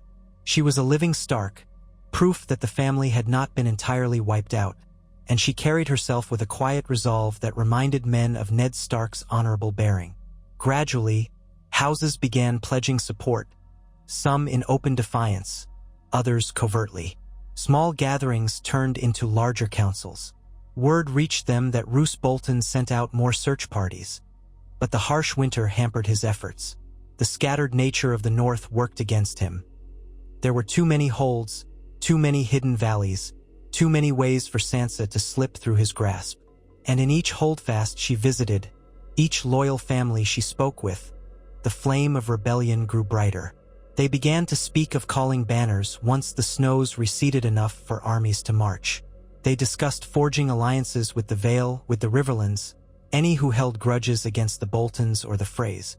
Sansa learned the art of negotiation on the road, leaning on the lessons she had absorbed while surviving the intrigues of King's Landing. She used the knowledge gleaned from Littlefinger, from Margaery Tyrell, from Cersei Lannister's cunning. But she tempered it with the honor her father had taught her. And men listened. Women listened too, those in the North who still remembered the gentle, protective hand of House Stark. She was no warrior, yet her name and her cause resonated. Still, danger stalked them. More than once, they narrowly avoided Bolton patrols. They heard tidings of men tortured for information on her whereabouts. Theon grew quieter each time they heard such stories, as if haunted by the memory of his own torture. Yet he persevered, his guilt fueling his determination to help the last Stark. Sansa found that she could look upon him with pity now, rather than hatred. They shared a bond shaped by suffering under the Boltons. Each day, trust grew between them, a fragile companionship born of necessity, and a shared desire to see Roose Bolton overthrown. At length, as the snows began to thin with the first hint of spring, they found themselves at the edges of the Wolfswood, nearing Deepwood Motte, the seat of House Glover. Rumor said the Glovers were estranged from the Boltons, bitter over betrayals of the past. Sansa had come to see them as crucial allies, given their strategic position near the western coast. If she could secure House Glover's open support, more lords might follow. They arrived at Deepwood Motte under the cover of night, slipping past outer sentries with the help of a Glover retainer sympathetic to the Starks. Under a waxing moon, they were led into the main keep and brought before Lord Robert Glover, a tall, broad-shouldered man with a stern gaze. He studied Sansa for a long moment, as if measuring her worth. Then he offered a small bow. "Lady Sansa, your father was a good man. He sheltered my kin in hard times. For that, I'll hear you." Sansa clasped her hands, dipping her head. "I thank you, my lord. I come seeking justice for my family and freedom for the North. The Boltons have ruled by fear and treachery, but their hold is precarious. Will you stand with House Stark?" Lord Glover considered her words. Then he sighed. "I see your father in your face, and I hear his resolve in your voice. The Boltons are the bane of this land, but they're cunning. If we move too soon, we risk everything. We cannot launch an offensive in the dead of winter. Supplies are short, men are wary." Sansa nodded. "I understand, but the worst of winter has passed, and the snows recede. If we wait too long, Roose Bolton will strengthen his hold, perhaps call on southern allies or even the Lannisters. We must strike while the memory of Ramsay's death still sows confusion among his followers. He does not have the unwavering loyalty of the North." A flicker of agreement lit Lord Glover's eyes. "Many in the North despise the Boltons. They remember the Red Wedding, the betrayals. I have spoken with House Mormont, and they share that sentiment. House Manderley is also rumored to be mustering men in White Harbor, though they won't admit it openly. And the Umbers, who knows? They're unpredictable, but they hated Ramsay. They might be swayed." Sansa felt hope surge. "Then we have a chance to unite the North. If enough houses join, we can march on Winterfell itself. House Bolton's men may not stand firm if they see the tide turning." Lord Glover cracked a small, grim smile. "Perhaps you are your father's daughter indeed." He stood, pacing. "I will call my banners, though I must do so carefully, so as not to alert the Boltons prematurely. I'll send word to the Manderleys, the Serwins, the Tallhearts, the Lockes, the Mormonts, those who might rally to the Wolf's call. Once we have mustered enough men, we will march. And you, Lady Sansa, will lead them under the Stark banner." A thrill ran through her at those words. She remembered how her brother Robb had been declared king in the North. She felt no desire for a crown, only to restore her family's rightful seat. "I am grateful," she said. "I promise you, my lord, the North will remember this loyalty. The days of the flayed man are numbered." He nodded. "Then rest here, gather your strength. War is coming, Lady Sansa. We must be ready." And so it was that, by the time the snows finally receded, a host of northern houses rallied around Sansa Stark. They came in smaller contingents at first, men wearing old cloaks and battered armor, carrying swords and axes that had seen better days. But they came, and in each lord's eyes, Sansa saw the spark of hope and the promise of vengeance. She stood among them in the courtyard of Deepwood Motte, Theon at her side, watching as the banners were unfurled. The Merman of Manderley, the Bear of Mormont, the Mailed Fist of Glover, the Serwin axe, and others. But most prominently, above them all, the dire wolf of House Stark, gray on a white field, snapping in the brisk wind. Scouts brought reports that Roose Bolton was gathering his forces at Winterfell. He had not yet marched out, perhaps wary of engaging in open battle with uncertain numbers. His position was defensive and the castle strong, but morale among his men was rumored to be shaky. Ramsay's death had shaken them. Some whispered that it was a sign that the gods had turned against the Boltons for their betrayal at the Red Wedding. Others feared that Valda's soon-to-be-born child might not survive such a tumultuous time. When the northern host finally marched, it was smaller than the army Robb Stark had once commanded. Winter had taken its toll, but it was fierce, spurred on by righteous anger and the memory of fallen kin. They traveled the old roads that cut through the heart of the North. Small folk emerged from huts to watch them pass, some shouting blessings upon the Stark banners. With each passing league, Sansa's resolve grew. She was no longer the frightened girl who had once dreamt of stories. She was a Stark, and she was coming home in truth. Outside the walls of Winterfell, the Bolton men arrayed themselves. The flayed man banner drooped in a faint wind. Sansa rode at the head of her gathered forces, cloaked in furs, her hair braided back from her face.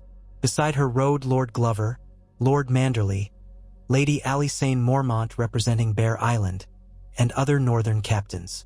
Theon was there too, though he hung back, no banner in his hand, only a determined expression. They halted just out of bowshot, surveying the defenses. The gates were closed, the battlements lined with archers. Snow lingered, but the sky was clear, a pale wintry sun shining over the field. A single rider emerged from the gate, bearing a white banner of parley. Sansa and her captains rode forward to meet him. It was a Bolton officer, his face stern. "Lord Bolton wishes to speak," he announced. "He offers terms." Sansa glanced at her companions, then nodded. They rode closer to the walls. There, on the ramparts, stood Roose Bolton himself, pale-faced, flanked by soldiers. His voice carried over the space between them. "Lady Stark," he called, "you come here with an army. Your actions are treason against the Warden of the North. Stand down, and I will be merciful." Sansa felt her grip on the reins tighten. "You murdered my family," she called back. "You betrayed the Starks. Your bastard tortured and killed for sport. And you dare speak of treason and mercy?" Roose's expression remained cold. "Whatever your grievances, the might of House Bolton will not be moved by a handful of rebellious houses. The flayed man will stand long after your army freezes or starves. But I am prepared to show leniency to those who bend the knee." A rumble of anger went through the northern ranks. Lord Glover spat. Lady Mormont barked something unintelligible, but it sounded like a curse. Sansa raised her voice. "There will be no bending of knees to traitors. The North remembers Bolton. Release the castle, lay down your arms, and surrender. You have no heir but an unborn child. Your line is done. The lords of the North will not be ruled by flayers and butchers any longer." Silence fell. Roose's men shuffled nervously. At length Roose hissed, "So be it. When we are done, your corpses will feed the crows. Archers, ready?" Sansa turned her horse, galloping back to the lines. The parley was ended. A cry went up from the Bolton walls, and arrows rained down. The battle had begun. Chaos erupted as the northern host maneuvered, some dismounting to form shield walls, others advancing with spears. The Bolton men at the gates shouted commands, lifting the portcullis to send out cavalry. The clash of steel filled the air, horses whinnying, men shouting war cries. Snow churned underfoot, mud and blood staining the white ground. Sansa, under the protection of Glover men, withdrew to a safer vantage.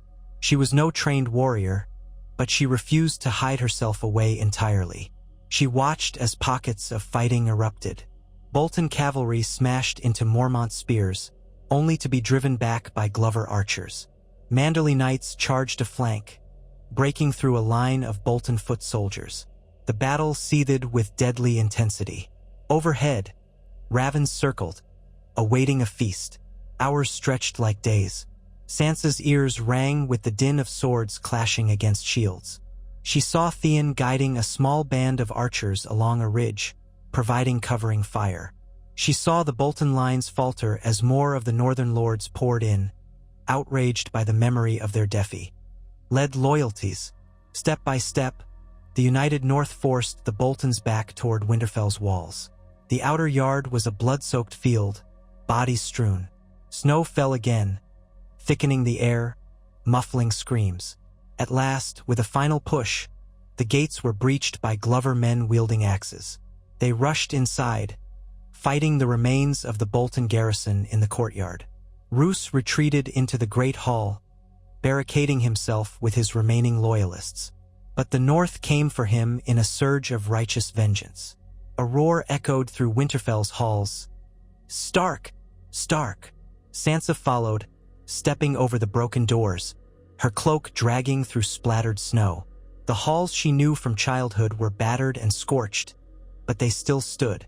Her heartbeat thundered in her chest, the knowledge that after all the running, all the fear, she had returned to Winterfell with an army of loyal Northmen. As they cornered the last of Bolton's men, she saw Roose at the far end of the great hall, standing with a sword in hand, a sneer twisting his thin lips. Around him, a handful of soldiers fought desperately, but they were outnumbered. The lords of the North encircled him, weapons drawn. A hush fell as Sansa stepped forward. She locked eyes with the man who had orchestrated her brother's death, who had conspired in the Red Wedding. "Roose Bolton," she said, her voice carrying across the hall. "Your reign is ended. Do you yield?" He bared his teeth. "I hold Winterfell. I am Warden of the North." "Not anymore." Her gaze was ice. "The North will never again kneel to butchers." With a final snarl, he lunged at her, sword raised. Lord Glover's men intercepted him, but he managed to slash at one soldier's arm. Another crashed into him with a shield, sending him staggering. Bolts from crossbows aimed at his retinue, taking them down one by one.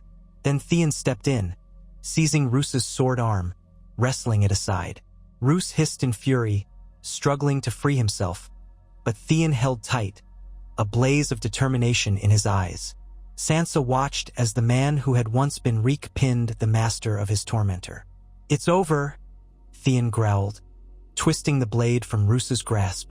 Before Roose could respond, Lord Glover's axe found his neck in a single swift blow. Blood sprayed, and Roose Bolton crumpled. A hush descended, broken only by panting breaths. The men who had followed him were either dead or on their knees. Sansa stared at the body, the architect of her family's betrayal, the father of the monster she had killed, lay in a pool of blood. The irony was not lost on her. Father and son, undone by the cruelty they had sown. A cheer arose from the northern host, echoing through Winterfell's battered halls. "Stark! Stark!" The cry reverberated, climbing into the rafters. Sansa felt tears well in her eyes, a mix of triumph and sorrow for all that had been lost. She stood, the center of a circle of battered, bloodied men, their banners drooping with snowmelt, their faces streaked with dirt and sweat. But they were hers, in a way, her father's men, her family's people. The North had risen, and Winterfell was free. Amid the tumult, Theon approached, handing her a fallen Stark banner. She clutched it, gazing upon the dire wolf sigil. Then, with trembling hands, she walked to the main gate, to where the wind howled across the courtyard. She climbed the steps to the battlements. Below, the combined northern forces gathered, battered but victorious. She raised the banner high, letting it snap in the cold wind. A roar went up, men banging swords on shields, saluting the return of the rightful house. Sansa Stark stood tall upon the walls of Winterfell, tears freezing on her cheeks. And in that moment, she felt her family's presence all around her. Her father's steady hand, her mother's fierce love, Robb's courage, Bran's curiosity, Arya's wild spirit, Rickon's laughter. Though they were gone, she carried them with her. There would be challenges ahead. Winter was not yet done, and the North would need to heal from its wounds. Houses once in conflict would have to be reconciled, and somewhere beyond these walls, new threats might be stirring. But for now, Sansa allowed herself a moment of triumph. Ramsay Bolton was dead, and his father too. The flayed man had fallen, its cruelty uprooted from the seat of House Stark. The North was united sooner than many had dared hope, drawn together by the audacity of one young woman who refused to be a victim any longer. Her actions had set all this in motion, and it would shape the future of the North for generations to come. She closed her eyes briefly, letting the wind whip her hair. She thought she could hear the faint howl of a wolf somewhere in the distance. Perhaps it was only her imagination, but she allowed herself to believe it was a sign that the old gods bore witness. A Stark was home, and Winterfell stood once more under the banner of the direwolf, free from the shadow of House Bolton's cruelty. In time, the North would rebuild. Alliances would be forged, old wounds stitched. The specter of the undead in the far north might yet descend, and the crown in King's Landing might have its own designs on the north. But the first step toward redemption and unity had been taken here, in the halls of Winterfell, on the wedding night when Sansa Stark slipped poison into the cup of Ramsay Bolton. With that single act, she had unwittingly summoned the North's rage and honor, freeing them from fear and uniting them under the name Stark once again. And in so doing, she discovered her own strength, forged in ice and tempered by fire, forever changed but finally free. The great courtyard of Winterfell was awash in bloodstains and trampled snow. Broken shields lay scattered like discarded husks, and the once proud walls bore fresh scars from battering rams and siege implements. Yet for all the wreckage, there was a sense of something vital returned. The direwolf banners flew high, snapping against the cold wind. Fires crackled in braziers, and men hurried back and forth in grim efficiency to clear the bodies of the fallen. The chill of winter settled on every stone, but the atmosphere bristled with a fierce, undeniable hope. Winterfell was under Stark rule once again. Sansa stood at the center of the courtyard, gazing up toward the battlements where she had raised the Stark banner hours before. Her cloak was damp at the hem, stained with mud and spattered with dried flecks of blood. Blood not her own, yet no less harrowing for that. She felt exhausted to her marrow, not merely from the battle but from the tumultuous journey leading to it. Though the fighting had ceased, tension still coiled in her shoulders. She couldn't entirely banish the specter of Roose Bolton's final glare or the memory of Ramsay's cruel smirk. But both were gone, their hold broken. A cluster of northern lords had gathered in the courtyard. Men of House Glover, House Manderley, House Serwin, and House Mormont spoke in hushed tones while the last pockets of Bolton resistance were stamped out. Whenever they glanced at Sansa, they bowed their heads in respect or offered a murmured salute. She tried to greet them with some measure of regal composure. She was, after all, Lady of Winterfell now, or near enough in the eyes of the North. Yet internally, she reeled with the enormity of the task ahead. The North was wounded, struggling under a harsh winter, and deeply wary after so many betrayals. Restoring order would be no easy feat. She noticed Lord Robert Glover pulling free from a conversation with a cluster of men. Tall and broad-shouldered, he looked more soldier than courtier, with a scar creasing his right cheek. There were smears of soot on his furs, and his gauntlets were spattered with gore. He approached with a brief nod. "My lady," he said, his voice subdued by the weight of what they had all endured. "We've nearly finished securing the castle. Pockets of Bolton men who refused to yield have been dealt with, but some surrendered and asked for clemency." Sansa let out a slow breath. "How many?" 24 or so. "A few are wounded. They've been disarmed and confined to the cells beneath the great keep." He studied her face, measuring her reaction. "We await your judgment." It felt a monumental thing to be asked for judgments. She tried to recall her father's voice, the calm gravity with which he handled matters of justice. Mercy was a virtue, he used to say, but so was the duty to protect your people from further harm. "Keep them alive for now," she said at length, her voice gentle but firm. "We'll question them. If they took part in atrocities or flaying or anything else, they'll face the full force of the law. If they're simply common men pressed into service under threat, I won't punish them for the Bolton's crimes. The North needs able bodies. We can't afford to become what we despise." Lord Glover inclined his head. "As you command." She paused. "What of Lady Valda?" Roose Bolton's wife had been heavily pregnant, rumored to be close to giving birth. Sansa felt a cold twist of pity and wariness. Lady Valda was a Fry, but she had not, to Sansa's knowledge, taken part in the worst Bolton treacheries. At the same time, if her child survived, that child would be a Bolton heir by blood. Glover's mouth was a grim line. "We've found her. The Maester has her under close watch. The shock of the battle nearly brought on her pains prematurely. She's in no condition to travel or to pose a threat. She's frightened, naturally." Sansa nodded slowly. "Let the Maester care for her. She's no prisoner, but she must remain within Winterfell until she recovers. We'll decide how to proceed once the child is born." A pang of sadness caught her. Babies should not enter the world under suspicion. But this was the North in the wake of war, with legacies of blood behind every face. Nothing was simple anymore. Lord Glover offered a courteous bow, then moved on to confer with his men. Sansa glanced around, spotting Theon near the charred remnants of a siege ladder.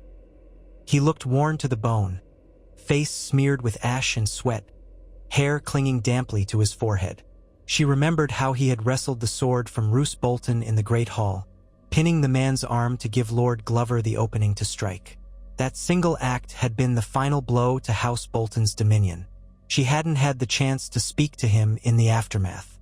She made her way through the churned snow, stepping over shattered bits of a wooden wheel and the broken haft of a spear.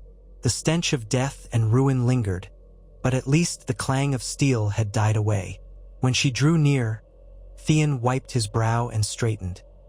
He seemed almost surprised she had come to him so openly. "My lady," he said, dipping his head in a gesture that was part deference, part old habit from his days as Ned Stark's ward, but his eyes carried a world of regret and a flicker of pride in what he had done to help. She scanned him for injuries.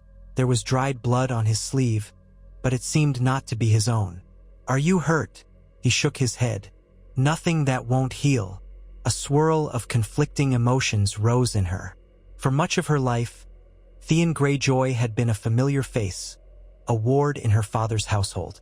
Then he had turned traitor, seizing Winterfell in Robb's absence, calling himself Prince of the Iron Islands. He had boasted and threatened, murdered 2 innocent farm boys while claiming they were Bran and Rickon. He had delivered Winterfell into ruin.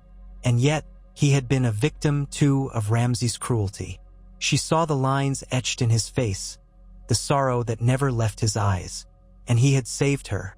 Repeatedly, she wrestled with what it meant to truly forgive. Maybe forgiveness was impossible. But a fragile sense of trust had blossomed between them. "Thank you," she said quietly, "for your help in the Great Hall. You kept Roose Bolton from one last harm." He grimaced. "I did only what needed doing." Then he exhaled, gaze flicking around the courtyard. I imagine your father would have words for me if he were here." She felt a twist of sadness. He always believed in second chances, as long as they didn't endanger the rest. "He would want me to see the good in you. And Theon, you've done so much to atone." A brief hush extended between them. A group of Glover archers trudged by, offering quick bows to Sansa, studiously ignoring Theon. She knew it would take time for the North to accept him. Many never would. But for her part, she accepted that he had saved her life more than once, and he had risked everything to help reclaim Winterfell. That would have to count for something.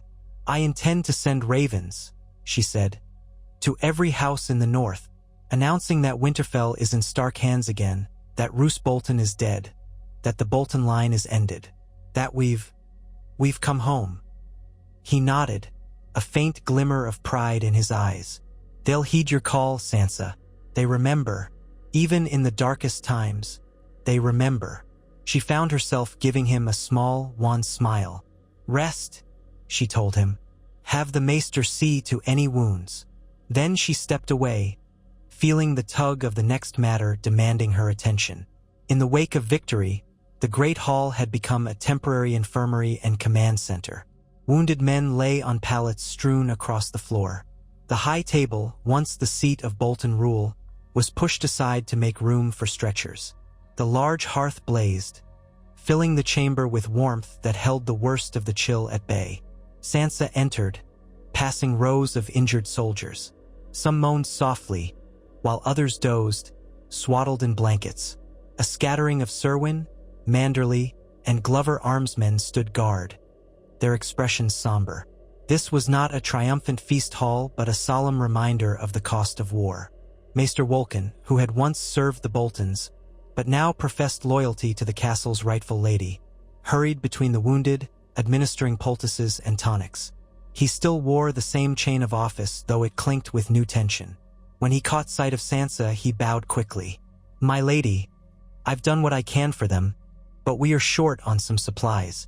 I'll need to coordinate with the stewards to restock." "See that you get what you need," she said. "I'll send men out to gather more herbs. In the meantime, keep me informed of anyone who needs particular care." He thanked her and moved on, stopping to tend to a young Manderly knight with a broken arm. Sansa let out a shaky breath, pressing a hand to her brow. A swirl of memories assailed her. Joffrey's sneer in King's Landing, her father's execution, her mother's tearful eyes the day she left for the south, Ramsay's triumphant grin on their wedding night. She steadied herself. She was Lady of Winterfell now. She had to hold strong for her people, even if she sometimes felt like a girl lost in a storm. Carefully stepping around the wounded, she made her way to a small side chamber. 2 Glover guards stood at the entrance. They bowed and let her pass. Inside, she found a handful of older women huddled around a blazing brazier, warming their hands as they spoke in low voices. They quieted when she entered. At the far side of the chamber, Lady Valda Bolton sat propped against cushions, her face pale, her eyes hollow. A thick blanket swathed her ample form, for her belly was indeed large with child. A steward hovered nearby, offering a cup of hot broth. Sansa inclined her head to the women, ladies and servants from Bolton's household, as well as a few from Valda's personal retinue, then crossed to Lady Valda. For a moment, she wasn't sure what to say. The memory of Bolton men butchering her family at the Twins still burned in Sansa's mind. Yet Valda had been so young, the bride in an arrangement made by older, crueler men. Valda had always seemed timid, apologetic, as though she knew the bitterness her marriage represented. "Lady Valda," Sansa began softly, "how do you fare?" Valda pressed her lips together, eyes glinting with unshed tears. I am well enough, my lady." Her voice trembled. "I know what has happened. I heard that my husband, Lord Bolton, is dead." Sansa inclined her head. "He was slain in battle. The rest of his men have surrendered or fallen. Winterfell belongs once more to House Stark." A tear slipped down Valda's cheek. She laid a protective hand over her belly. "I understand." She let out a trembling sigh. "Do you mean to kill me? And my child?" The question cut Sansa to the heart. She knew the brutality of the game they played. Dynasties rarely showed mercy to the vanquished. Yet she remembered her father's teachings. Condemning a woman and child for the sins of a father was a grievous wrong. The memory of that teaching, combined with her own moral compass, steadied her. "No," she said gently but firmly. "I do not kill innocents. You and your child will remain here under my protection for as long as you need. Once you are strong enough to travel, we can arrange for you to go wherever you wish. If you want to return to your Frykin, or if you prefer to remain in the north under guard, that can be arranged. I have no desire for more senseless bloodshed." Valda closed her eyes, relief coursing over her features. "Thank you," she whispered. I never wanted any of this. I only sought to be a good wife. My family, they offered me as a bride to Lord Bolton in return for gold." She swallowed. "He was not cruel to me, but I was terrified every day." Sansa believed it. She knew Roose Bolton could be coldly polite, even gentle in small ways, but behind that politeness lay an inhuman chill. "Rest," Sansa told her. "Have no fear for your safety." Then she turned to the older women. "See to it that Lady Valda has everything she needs.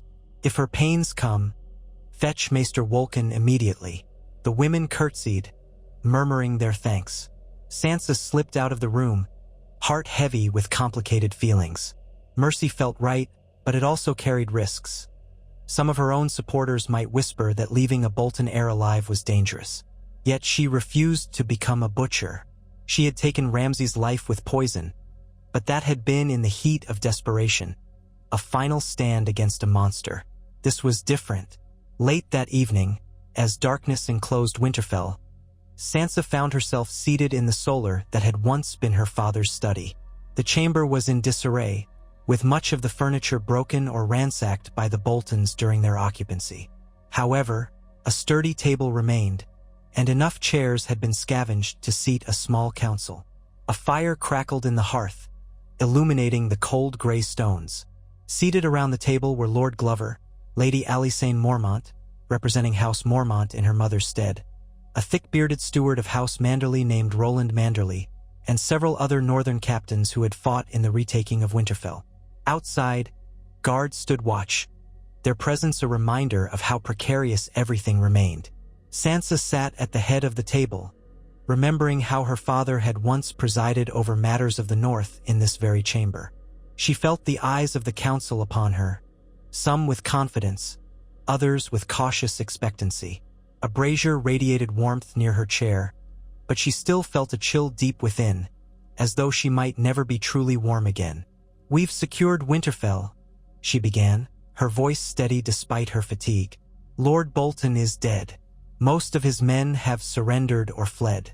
The flayed man banner has been torn down from every battlement. In the eyes of the North, House Bolton's rule has ended." She let those words settle. They were worth saying aloud, a small triumph in itself. But that's only the beginning. We must rebuild. We must call the rest of the North to join us. Lord Glover leaned forward. "Aye, we've scattered messages already, but a formal set of ravens should be sent to all the major houses, House Umber at Last Hearth, House Manderley in White Harbor, House Dustin in Barrowton, the Riswells, the Locks, and so on. They must hear that the Boltons are finished and that Lady Sansa Stark has reclaimed her rightful seat." Roland Manderley nodded. "The Manderleys will rejoice at this news. My cousin, Lord Wyman, has old grievances with the Freys and the Boltons alike. He'll celebrate the rise of House Stark." Lady Alysanne Mormont spoke up, her gaze fierce. "We'll need their swords as well. No one doubts your right to Winterfell, Lady Sansa, but many will fear renewed strife or southern interference. The Lannisters once backed Roose Bolton's rise. Who's to say the Iron Throne won't try to meddle again?" Sansa considered the point. Word from King's Landing was scarce these days. She had no direct knowledge of who sat the Iron Throne or how strong the Lannisters truly were after so many battles. "We can't control what the South does," she said carefully, "but we can unite the North behind the direwolf. If every lord stands with us, any southern army would be hard-pressed to hold these lands." Glover nodded, pleased by the confidence. "Then we'll unify. The North needs a single voice, Lady Sansa. You're Ned Stark's heir by blood, and we're all here because we believe in the Stark's claim." A hush fell, and she realized what he was implying. Her father had been Warden of the North and Lord of Winterfell. Robb had been declared king in the North by these same houses, many of which had lost men and sons in that war. Now Sansa was the surviving Stark present. Bran and Rickon were lost, presumed dead. Arya was missing. Jon Snow was her half-brother, but he was sworn to the Night's Watch, if he still lived. There was no direct male heir left who wasn't bound by vow or vanished altogether. That left Sansa. She felt the weight of centuries of tradition. "I'm prepared to do my duty," she said, voice quieter than before, yet firm. "If you wish me to lead, I will. Not as a queen. I have no ambition to claim the title my brother once held. But as Lady of Winterfell and head of House Stark, I will guide the North in these dark times." Lady Alysanne Mormont tapped her knuckles on the table. "You're the rightful Lady of Winterfell. That much is beyond dispute. If I speak for the Mormonts, I say we will pledge ourselves to you. Only see to it that you remain strong. We do not suffer weakness in our leaders." Sansa's chin lifted a fraction. "I've lived among lions and vipers. I married a monster. I survived the Red Wedding by luck, and I have endured more than you know. Whatever I am, it isn't weak." Alysanne's stern face broke into a small, respectful smile. "Then you have my support." The men around the table nodded agreement. One by one, they pledged themselves to House Stark's cause. A swirl of relief and apprehension threaded through Sansa's chest. She was no longer a child who fantasized about courtly songs. She was a woman who would have to rule in a land battered by war and winter. But she would do it. She had to. They stayed in council for hours. Topics ranged from supply lines, so crucial when the roads were choked by snow, to the question of how to treat captured Bolton men, to the vexed matter of the Iron Throne's potential interference. They spoke of the Freys, who yet held the twins and presumably would not look kindly on the downfall of their Bolton allies. Rumor held that many Freys had also died under suspicious circumstances. Some said the Manderleys were behind it. House Serwin's cousin recounted that Walder Frey was old and fractious, but still capable of sending men to harass the North if it suited him. Sansa spoke at length about forging alliances. "We need to strengthen bonds with houses that were torn apart by the Boltons' betrayal. We must offer them a place in a new order. If they harbor grudges, we risk new feuds. We need unity above all." The council largely agreed. By the time they concluded, the moon was high above Winterfell's battlements, and the night was bitterly cold. Sansa promised to send ravens at first light, carrying messages of House Bolton's downfall and urging each northern house to send representatives to Winterfell for a grand assembly. There, they could settle grievances, swear new oaths, and restore the ancient bonds that had protected the North for centuries. At last, the lords departed to find rest or to check on their men. Only Sansa lingered by the dying fire, allowing the hush of the night to settle around her. She closed her eyes, listened to the crackle of the last embers, and felt her heart beat in tired but unbroken rhythms. In the morning, she rose with the dawn. Snow had drifted into the courtyard, smoothing over the footprints and bloodstains from the battle. Men were already at work patching the gates, mending broken stone, and hauling debris. Smoke curled from chimneys as kitchens were fired to provide sustenance. Winterfell, though scarred, was awakening to a new day of Stark rule. She met with the castle steward, a gray-haired man named Maester Tybalt who had arrived recently from the Citadel to serve in place of Maester Wolkan, or possibly alongside him. Wolkan had been a Bolton appointment, but had not proven disloyal. In the end, Tybalt had come bearing credentials from the Citadel at Old Town, though it was unclear who had arranged his journey. Both men would have to cooperate for Winterfell's good. Tybalt was mild-faced, with an air of bookish efficiency. Together, they supervised the scribing of ravens. Sansa dictated letter after letter, her voice steady. To the noble lords and ladies of the North, I, Sansa Stark, daughter of Eddard Stark, write to inform you that House Bolton's rule has ended. Roose Bolton lies dead, his bastard son Ramsay Bolton likewise. Winterfell is reclaimed under the Stark banner. I invite you to send representatives to Winterfell that we might forge a renewed union of northern houses in these dark times. We shall stand together, as once we did under the guidance of my father, Ned Stark, Warden of the North. She affixed her personal seal to each letter, a dire wolf pressed into pale wax. The ravens were dispatched in waves from the rookery, winging their way over snow-laden forests and frozen moors. A hush of anticipation fell over Winterfell, a tension coiling in every corridor. Who would come? Who would hesitate? Had the Umbers aligned themselves with the Boltons too deeply, or would they rally once more to the wolf? Would House Dustin be resentful or cooperative? Would the Manderleys and Glovers find acceptance from other lords after taking up arms so quickly? The North was a mosaic of old loyalties and fresh scars. Sansa hoped her cause was strong enough to piece it all together. Over the next night, trickles of visitors arrived. First came small folk from neighboring villages, bearing gifts of root vegetables or small tokens of gratitude. They told of how Ramsay's men had terrorized them, demanding tributes. They praised the Starks' return.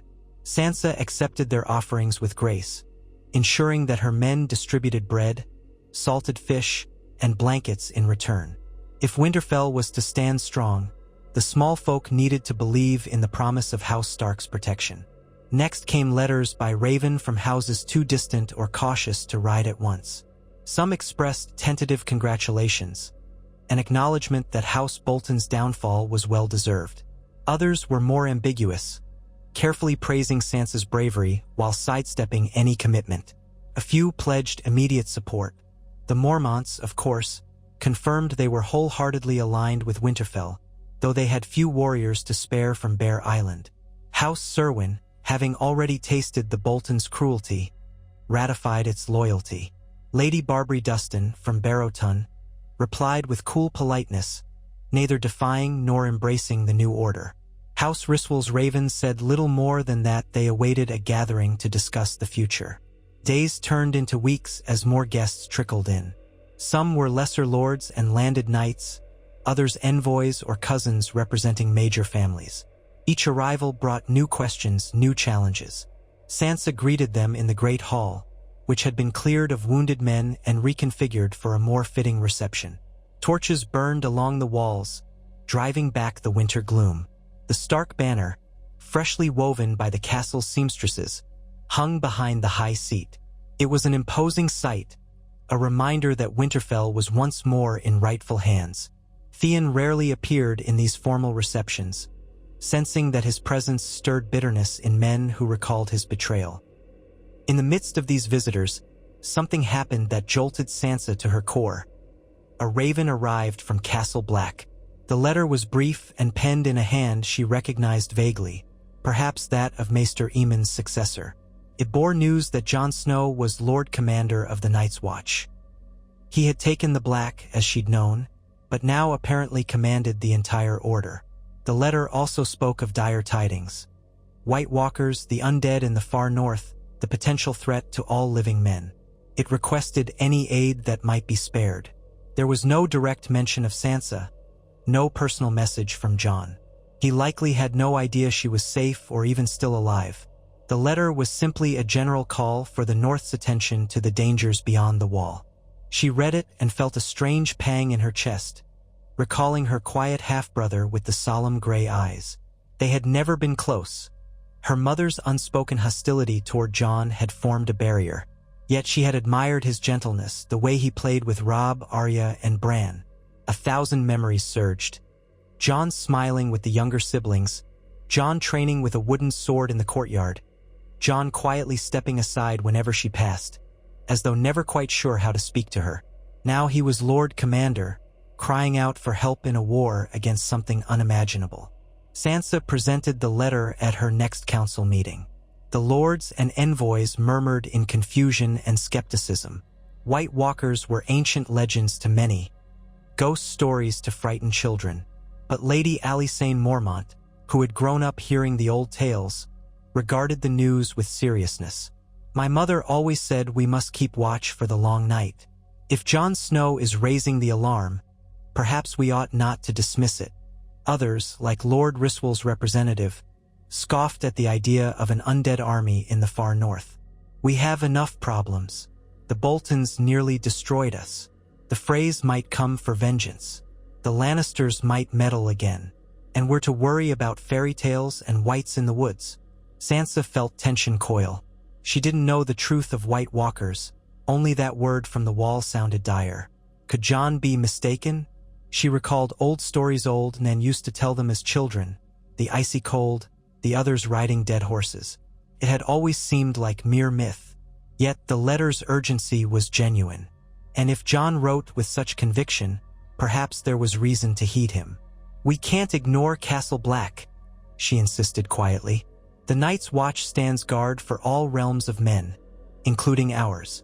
Even if we can't spare an army, we should at least send word that we stand with them. Alysanne Mormont nodded firmly. Bear Island will do what we can. We've little to give, but we'll not let the wall stand alone. The debate circled for a while. Ultimately, the council agreed that a small party of Mormont and Glover men, along with a portion of Winterfell's resources, would be dispatched to Castle Black as a gesture of solidarity. Sansa drafted a letter addressed to Jon Snow, explaining that she was alive, that Winterfell was reclaimed, and that she had not forgotten the ties of blood. She expressed wariness about the threat, but promised that the North would heed the Night's Watch if true danger loomed. She sealed it with her stark sigil, heart pounding at the realization she might soon hear from him in return. Jon, her half-brother, was so near and yet so far, at the edge of the world where night and cold pressed relentlessly. Meanwhile, the day approached when the major lords of the North who had answered her summons would arrive. Sansa oversaw frantic preparations.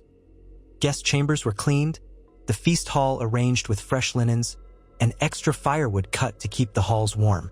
It would not be a lavish affair. Winter reigned, and the North was short on bounties. But she wanted it to be dignified, a show of unity and fortitude. The castle's kitchens toiled to bake hearty loaves of bread and stew what meat they had. Casks of ale were rolled out from the cellars.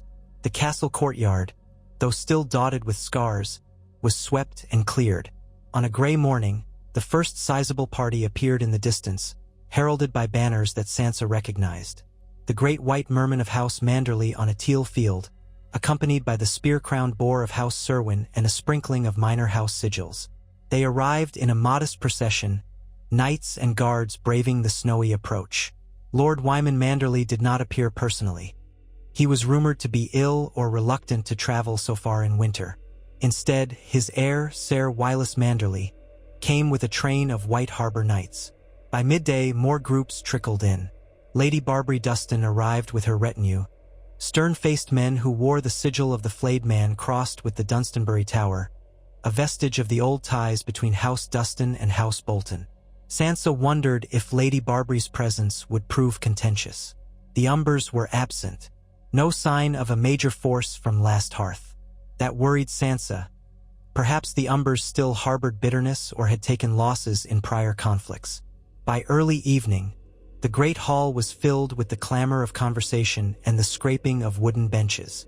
Torches along the walls cast flickering light over the assembled lords, ladies, and knights, whose breath fogged in the air. Servants carried flagons of ale and trays of hot morsels. The guests, though cold and tired from their journeys, seemed grimly eager. They wanted to see whether House Stark truly offered stability, or if this was merely another shift in the endless war for power.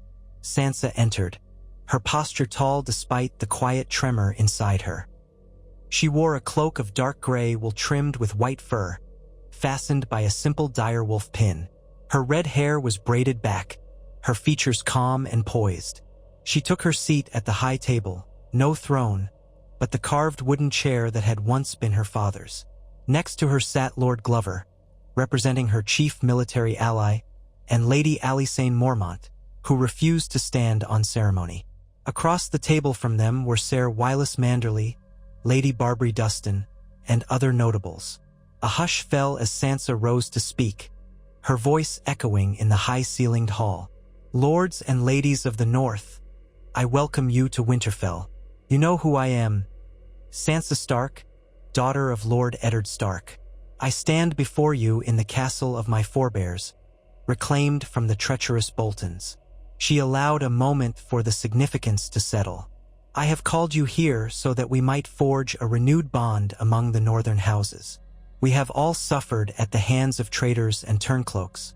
Now is our chance to stand as one, as our ancestors did for centuries." Low murmurs rippled through the assembly. Some of the men wore expressions of relief, others of calculation. Lady Barbary Dustin's eyes glinted with undisguised curiosity. Ser Wylis Manderly seemed more openly grateful, nodding along. The lesser lords shifted on their benches. Sansa pressed on, describing in broad strokes how the North could unify under Stark leadership, how they might share resources to weather the harsh winter, how they could ensure that no single house would ever again rise to power through betrayal. "At the Red Wedding," she said, voice catching slightly, "my brother Robb and my mother, Lady Catelyn, were murdered by those who broke all codes of honor. The Boltons participated in that treachery. We must vow that such abominations never stain the North again. We stand for honor, loyalty, and justice. Those are the tenets of House Stark." A few voices murmured, "Hear, hear," while others remained silent. Then Lady Dustin rose, a tall woman of stately bearing, her long face framed by brown hair just beginning to streak with gray. She glanced around, letting the tension build. "We cannot forget that House Stark has not always been perfect.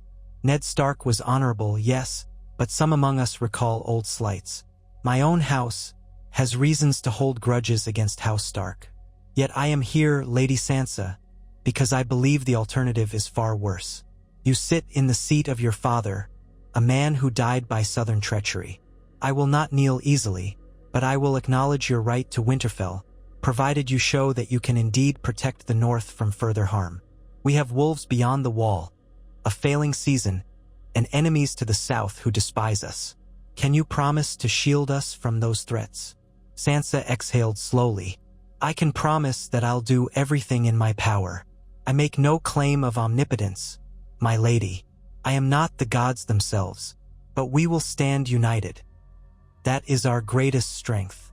If you offer your men, your wisdom, and your loyalty to House Stark, I, in turn, will do all I can to defend your lands, to represent your interests, and to protect the realm from any who wish the North harm."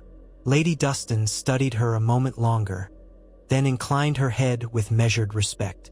"Then House Dustin will remain in Winterfell's fold. But know that we have watchful eyes and long memories. After that, Ser Wireless Manderly voiced his enthusiastic agreement, praising the day that the direwolf banner flew once more over Winterfell. Others chimed in more cautiously, acknowledging the need for unity. While not everyone was as passionate as Manderly or as cautious as Dustin, a pattern emerged. They would follow Sansa, if only to avoid the fate that befell House Bolton.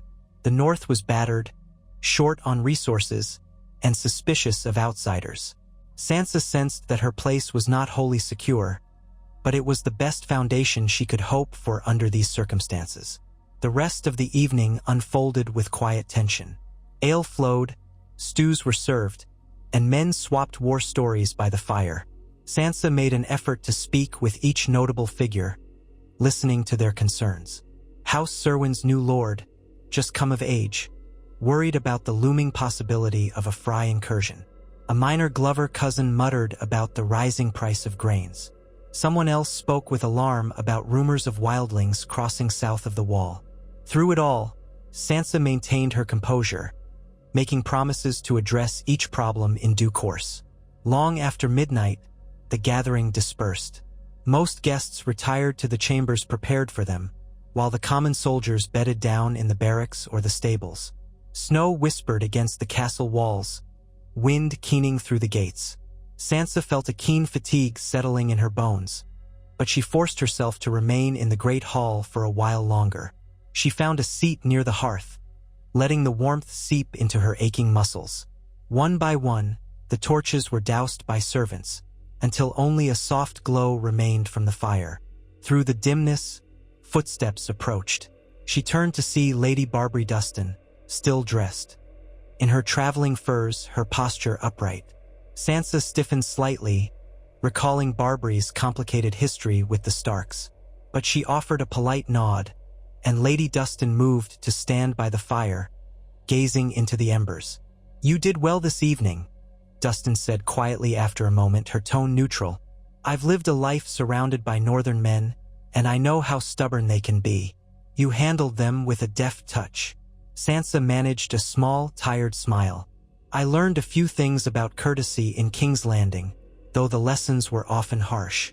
Dustin's mouth curved, not quite a smile. "Harsh lessons tend to sink deepest. It's good you've kept hold of them. You'll need every scrap of guile and determination. The North can be as dangerous as the South, just in different ways." She paused, eyes flicking to Sansa's face. "You remind me a bit of your mother, Lady Catelyn. She once tried to broker an arrangement between House Dustin and House Stark, back when we were all under the illusion that things might go differently." Sansa felt a pang of sorrow at the mention of her mother, but she kept her expression steady. "If I may ask, do you bear ill will toward my mother's memory?" Barbary considered. "I bore ill will toward your father for many years, for reasons that might seem trivial now. But Catelyn was always fair. She had a grace to her, a sense of what was right, even if it did not always align with my wishes. I cannot fault her for that." She let out a breath, her eyes distant. "The truth is, after the Red Wedding, after seeing the Boltons ascend to power, I realized that my old grudges meant little compared to the ruin that descended on this land. Perhaps it's time for House Dustin to bury old hatreds." Sansa listened, measuring each word. "If you truly believe that," she said softly, "then let us walk forward together." A moment's silence stretched. Then Lady Dustin inclined her head. "I will try." She lingered for a few heartbeats more, then turned to depart, her boots tapping lightly on the stone floor. In the days that followed, the lords and envoys remained in Winterfell, locked in near-constant negotiations. Sansa presided, forging consensus on pressing matters. The North's readiness for renewed conflict with the Freys, how best to guard key roads against bandits or southern opportunists, and how to share grain stores in a brutal winter. Letters arrived from White Harbor, promising partial support if Sansa recognized Lord Wyman Manderly's claims to certain contested territories. House Dustin demanded restitution for property lost in the Bolton regime. Others advanced smaller claims or asked for official pardons for men who had fought under Ramsay out of fear. Each request carried a weight of old resentments. Sansa navigated them carefully, aided by Glover's counsel and Lady Alysanne Mormont's blunt sense of justice. In the background, the question of the White Walkers simmered. Most lords present were skeptical, but Alysanne Mormont pressed them not to dismiss the threat. Sansa reminded them that her brother, Lord Commander Jon Snow, had written from the wall. Even if the tales seemed outlandish, they could not afford complacency. Ultimately, they agreed to send a small party north to Castle Black to assess the situation. One of Glover's knights, a capable swordsman named Bryn, volunteered to lead the expedition. A handful of men from other houses joined, including a Manderly knight and 2 Mormont spears. They would bring letters of introduction to Jon, affirming that Winterfell was under Stark control and that the North was open to cooperation. Sansa prayed it would help her reconnect with Jon, if nothing else. Meanwhile, the day of official oaths arrived. The assembled lords and envoys gathered in the Godswood, Snow dusting the branches of the ancient weirwood whose face looked on impassively. A hush fell as Sansa took her place before the heart tree. One by one, each representative stepped forward, laid hand upon the old trunk or simply bowed their head, and spoke words of fealty to House Stark. It was a stark and solemn ceremony, no frills or fancy banners, only the presence of the old gods and the testimony of the North. Lady Barbary Dustin did so with a guarded expression, though she spoke the vow in a firm voice. Ser Wylis Manderly's oath was more effusive, vowing to uphold the honor of Winterfell even at the cost of his own life. Others were more perfunctory, but the result was the same. House Stark was recognized as the reigning power in the North once more. Sansa felt tears burn at the corners of her eyes when it ended. She had dreamed of returning home so often, but never had she imagined she would stand in her mother's place, receiving oaths of loyalty. The white bark of the heart tree seemed to watch her with the quiet acceptance of centuries. She thought of her father, how he once prayed here, how he had taught her the old ways and the new. She could almost hear his voice telling her to be strong, to never forget who she was. When the vows were done, the lords filed out, returning to the keep to warm themselves. Sansa lingered a moment in the Godswood, letting the swirl of snow brush her cheeks. She laid a hand on the trunk of the heart tree, feeling its ancient texture. In a soft voice, she whispered, "I hope I'm doing right by you, Father. I'll do my best." Footsteps crunched in the snow behind her. She turned to see Theon, lingering at a respectful distance. He hesitated, then inclined his head. "I didn't want to interrupt. He faltered. The hush of the gods would seem to press on them both. She gave him a faint, understanding smile. "It's all right. You can speak." He shifted. I just wanted to say, you're doing well, Sansa. The North sees it. They may not all be enthusiastic, but they do respect you. I know it's been difficult, but..." His voice trailed off, and she recognized his ongoing guilt. "Thank you," she said simply. "It means a great deal to have your support." The words were gentle, and she saw how they affected him, a flicker of pained gratitude crossing his face. They walked out of the Godswood together in silence. Overhead, ravens hopped from branch to branch, shaking off clumps of snow. The sky was a pale silver, hinting at more storms to come. Winter was far from over. The hardships of the realm weighed on Sansa's shoulders, but she found an odd sense of calm in the knowledge that she was no longer running. She was standing her ground in her rightful home. Step by step, she was shaping the destiny of the North. When they returned to the keep, word awaited them of new arrivals. A small party had been spotted on the road from the east. Sansa, accompanied by Lord Glover and a retinue, went to greet them. Through the gates rode a half-dozen riders bearing no obvious banners. One carried a single spear topped with a scrap of black cloth. At their head was a tall, gaunt figure in dark robes, an acolyte of the citadel, perhaps, or some wandering priest. He dismounted stiffly, leaning on a staff. The harsh wind whipped at his hood. Sansa approached, uncertain. "Welcome to Winterfell. May I ask who you are and what business you bring?" The figure reached up and pulled back his hood, revealing a narrow face and thinning gray hair. His eyes flickered with a zealot's intensity. "I am Damon Sarsfield, chaplain to Lady Stoneheart," he said in a rasping voice that carried strangely across the courtyard. The mention of Stoneheart jolted Sansa. She had heard rumors of a vengeful woman haunting the Riverlands, rumored to be Lady Catelyn Stark returned as some macabre wraith called Lady Stoneheart. She had dismissed them as too horrifying to credit, a cruel ghost story. Yet the man was here, speaking the name as though it were fact. A hush fell over the courtyard. Even the Glover men shifted uneasily. Sansa's heart pounded. "Lady Stoneheart? Who is she?" Daemon's expression flickered. "She is vengeance incarnate. She is the rightful scourge of the Freys and the Lannisters. She is the Lady of the Riverlands, reborn in darkness. She heard tell of a Stark reclaiming Winterfell and bade me seek you out. Your mother, left us instructions, should the day come that you might stand again in your family's seat." Sansa staggered, her world tilting. The notion that her mother still lived in some form, warped by death and vengeance, felt too strange, too painful to grasp. "That's impossible." The man's voice was grave. "Perhaps so, and yet here we are. Lady Stoneheart, your mother in spirit if not in life, sent me to gather news of your victory and to offer an overture of alliance. She has sworn bloody retribution on all Freys who took part in the Red Wedding, and any who aided the Boltons. She asks, will the North stand with her, or must she act alone in her quest for justice?" Sansa felt a chill not of winter but of dread creeping through her veins. Her breath caught. The notion of her mother's corpse, reanimated by the magic of the Lord of Light or some other dark force, waging a guerrilla war in the Riverlands, sickened her. Yet she couldn't deny that part of her longed for a chance to see her mother, to beg forgiveness for surviving when so many had died. She recalled how Beric Dondarrion had been rumored to rise from death again and again. Could the same magic have touched her mother?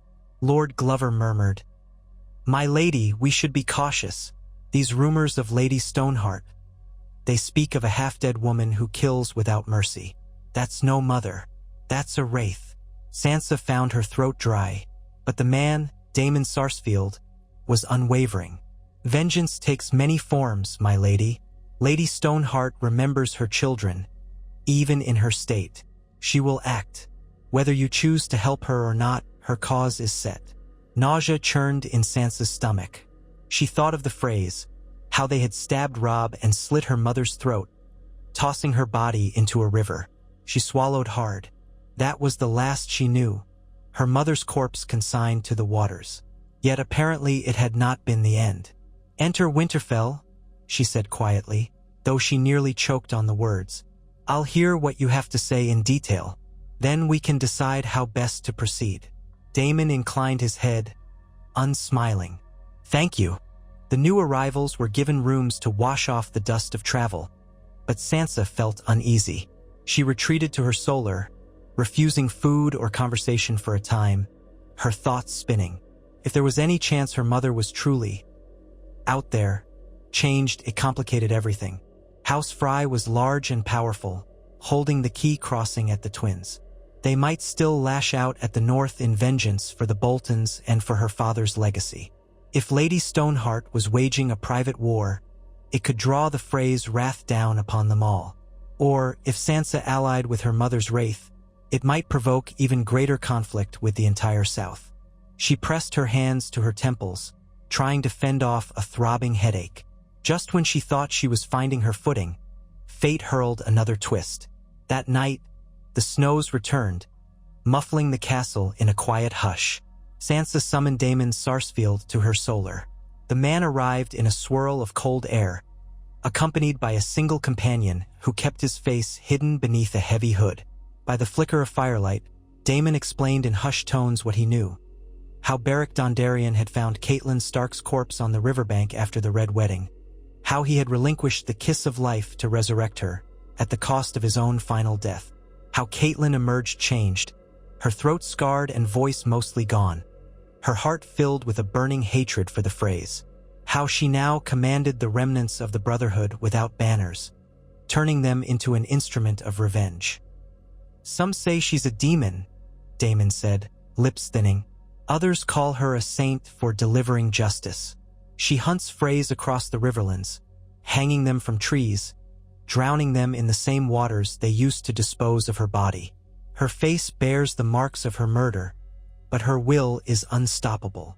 Sansa felt tears slip free. She pressed a hand to her mouth, trying to imagine her mother's face distorted by death, consumed by vengeance. Does she speak? Barely. Her throat was cut. She can form some words, harsh and strangled, but she prefers to communicate with gestures and the guidance of those who understand her. She has not forgotten her children, though. Your name has crossed her lips. We heard rumors that you lived, that you wed the bastard of Bolton. She prayed for your deliverance, in her own way. Daemon paused, letting the horrifying truth sink in. She wants you to know she exacted a measure of revenge for Robb's murder. She will not rest until every Frey who held a knife that night is dead. But she also wonders if the North stands behind her. The Riverlands are not strong enough alone to confront House Frey's entire might. Sansa trembled. She remembered her mother's kindness, her warmth. That mother no longer existed. This Lady Stoneheart was a creature shaped by grief and dark magic. But it was still her mother's face. What would she have me do? March an army south to overthrow the Freys? The North is barely united. Winter is here. We've no resources for a southern war. Daemon's companion shifted, drawing Sansa's attention. She noticed glimpses of silver hair at the man's temples. When he pushed back his hood, she recognized him as Harwin, once of Ned Stark's household guard who had followed Lord Eddard to King's Landing and eventually ended up with the Brotherhood without banners. She recalled him vaguely from her childhood, a loyal guardsman with a warm smile. Now his features were etched with sorrow and time. "My lady," he said quietly, "Lady Stoneheart knows war is not feasible right now. She only asks for your blessing, or at least your neutrality. She must continue her campaign of justice. She wants to be sure the North does not intervene against her or side with the Freys. She hopes in time you will stand by her." She clings to that hope as if it's all that holds her in this world. A swirl of guilt and horror enveloped Sansa. Was she supposed to sanction a merciless vendetta of hangings and killings? Yet how could she deny her mother's revenge after all that House Frey had done? Torn, she folded her arms, staring into the crackling fire. "I can't give men to her. Not now," she said eventually, her voice unsteady. "The North is on the brink of rebuilding, but neither will I aid the Freys in any way. They remain complicit in the Red Wedding. I have no love for them. If Lady Stoneheart wages her war in the Riverlands, that is her choice, her quest. The North will not stand in her path." Daemon lowered his head. "We will take that message back to her. But know this, she longs for a reunion with you. She yearns to see her daughter. Perhaps if you were to come south." Sansa shook her head immediately, tears brimming again. "I can't. My place is here in Winterfell. If the snows thaw in spring, maybe. But I can't go galloping off now." A harsh sob rose in her throat.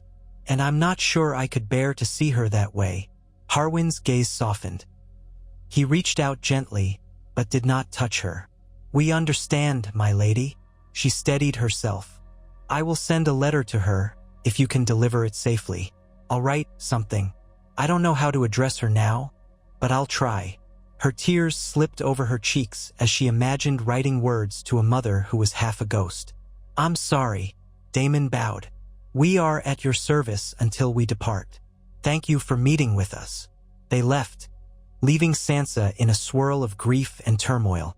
She sank into a chair, feeling the entire room tilt with sorrow. If these stories were true, her mother had become a force of blood and vengeance, haunting the Riverlands. Yet some flicker of maternal love must remain if Catelyn cared about her daughter's fate. She realized, in that moment, that she had to let the memory of her mother as she was rest in peace. This Lady Stoneheart might share some essence of Catelyn, but the woman who guided and nurtured Sansa in childhood was gone. A living memory, resurrected by unnatural means, could not erase the tragedy of her loss. When Sansa eventually composed herself enough to write, She set quill to parchment by the glow of a single candle. She stared at the blank space, uncertain how to begin. Mother felt so jarringly familiar. Lady Stoneheart felt too cold. After a time, she simply wrote, "My lady, I have heard the tales of what befell you, and my heart weeps to imagine the pain and darkness you have endured. I, too, have suffered, but I have survived, and I am home at Winterfell, striving to restore the honor of House Stark. I cannot join you in your campaign, for my duties bind me here. Yet I bear you no ill will. I grieve for all we have lost, for Robb, for father, for the very world we once knew. You must do as you see fit in the Riverlands. The North will not hinder your work. I pray that someday, if the gods will it, we might find peace. For now, all I can offer is my love, and my sorrow that we cannot be together. Your daughter, Sansa." Her tears stained the parchment. She tried to wipe them away gently so as not to smudge the ink. Then she folded the letter and sealed it with wax. She handed it to Daemon and Harwin the next day. They left soon after, vanishing into the snowy roads, bound for the Riverlands where a grim specter wearing her mother's face awaited. Amid this emotional upheaval, the matters of the North pressed on. The lords continued to refine their alliances. Scouts were dispatched along major routes to watch for Frey movements. Messages went out to smaller, more distant houses encouraging them to join. The winter storms raged, hampering travel, but in some ways that worked in Sansa's favor. With deep snows blocking the high passes, any southern interference would be delayed until spring. As the weeks turned into months, a harsh but steady routine took hold. Winterfell's repairs advanced. Damaged walls were reinforced, roofs were patched. The kitchens churned out a steady supply of bread, turnip stew, and salted fish. Many of the visiting lords departed, pledging to send men or supplies once the snows cleared. Some left small contingents at Winterfell as a sign of faith. Lady Dustin, with all her suspicion, lingered longer than most, haunting the castle's corridors and Godswood as though trying to decide once and for all where her loyalties lay. The Manderley Knights, led by Serwin, remained to support Sansa, forging a friendly bond with the Glover forces. They set up training drills in the courtyard, practicing for the spring and ensuring discipline did not wane. During these long winter nights, Sansa took time to walk the battlements, the bitter wind tugging at her cloak. She would pause by the parapets, looking out over the white expanses where distant pine forests blurred into the horizon. She felt the responsibility of the entire North settling on her shoulders. She had orchestrated the downfall of Ramsay Bolton, a single decisive act that had rippled across the land. Now she was reaping the consequences. A patchwork alliance of houses, each with their own agendas. An uncertain peace with the Freys, a mother reborn as a revenant of vengeance. A brother at the wall warning of nightmares beyond reason. Late one evening, she stood at the eastern wall of the castle, gazing up at a moon partially obscured by clouds. Theon came to stand beside her, gloved hands resting on the stone. They listened to the howling wind for a time. Finally, he said, "I've been thinking I should leave soon, Sage." He turned, surprised. "Leave? Where would you go?" He gave a weary shrug. "I've done what I can here, helped you reclaim Winterfell, faced the Boltons. The North is uniting behind you. You don't need me anymore." The words stung more than she expected. He had been her companion in flight and her ally in the retaking of Winterfell. True, many still distrusted him or despised him outright, but he had proven invaluable. "Is that why you want to go? Because you think you're not needed? Or because you're tired of their stares?" A flicker of pain crossed his eyes. "Both. Every day I see men who lost kin when I took Winterfell. They look at me with hatred, and they're right. I did terrible things. Helping you, it doesn't wash the blood from my hands." She bowed her head, the wind pulling at her hair. "You've paid a grievous price already, and you risked your life to save me and to help retake this castle. I can't simply forget the past, but I can't forget the present either." He stared over the snowy plains. "I might head to the wall, join the Night's Watch. I heard your brother is Lord Commander. Perhaps it's a place for broken men who want a chance at redemption. The notion startled her, but it also made sense. Theon had once been Ned Stark's ward, and Ned often spoke of the Wall as a place where men could find a kind of absolution in service. Jon was there now. If Theon joined, they might find a way to reconcile the old feuds. And the White Walkers, if they truly threatened, might require every able body. She studied Theon's face. If that's what you want, I won't stop you. But I don't believe you must leave in shame. You could stay, keep helping the North rebuild. Some might learn to see you differently. Others won't. Still, you'd have a home here. He shook his head gently. My home was the Iron Islands once, and then I betrayed the Starks. Now I belong nowhere. Maybe the Night's Watch is where I can atone. Serve a greater cause. She felt tears threaten. This man had caused her family so much hurt, yet he had also saved her from unspeakable horrors. Life was not so simple as black and white. I won't forbid you, she said quietly. But the roads are perilous in winter. At least wait until the snows lessen, or travel with a party heading that way. He nodded gratefully. I will. Thank you, Sansa. Thank you for being kinder to me than I deserved. She reached out and briefly squeezed his hand, an unspoken understanding passing between them. Then they stood together in silence, looking out at the moonlit white wilderness. Above them, a scattering of stars pricked through ragged clouds. Sansa wondered if any of the gods were watching, weaving fates beyond mortal comprehension. Winter deepened its icy grip. The snows rose high, and the nights lengthened. Yet inside Winterfell, a pulse of quiet determination held strong. Women spun wool cloaks, blacksmiths hammered out new arrowheads, and huntsmen ventured forth for game. Sansa presided over it all, keeping her people focused on survival and unity. Letters arrived sporadically from other houses, confirming small alliances or offering updates on local conditions. No news came from Castle Black beyond a single raven that simply read, "The threat is real. We prepare." Jon's name was scrawled at the bottom, though it was uncertain if he had written it himself or if it was a message from another. Sansa's heart clenched. She longed to see him, to speak face to face, but the snows made that impossible. Early in the new year, near the crest of the season's worst weather, a small caravan arrived at Winterfell bearing the sigils of House Manderly and House Reed. Sansa greeted them warmly, thankful for the trickle of supplies they brought. Salted fish from White Harbor, a barrel of pickled eels, and herbs from the swamps of the Neck. Among them was Mira Reed, the daughter of Lord Howland Reed, a girl Sansa had never really known but had heard about from her brothers. Mira was older now, her hair flecked with frost, her garb marked by the swamp lizard crest of her house. She carried herself like someone who had seen hardship, though Sansa did not yet know her story. When Mira arrived, she seemed on edge, scanning the castle walls as though searching for something. Sansa welcomed her politely, offering a seat in the solar. Over a warm cup of broth, Mira spoke in hushed tones about what she had experienced beyond the wall. An impossible journey with Bran Stark. Sansa's heart pounded. Bran?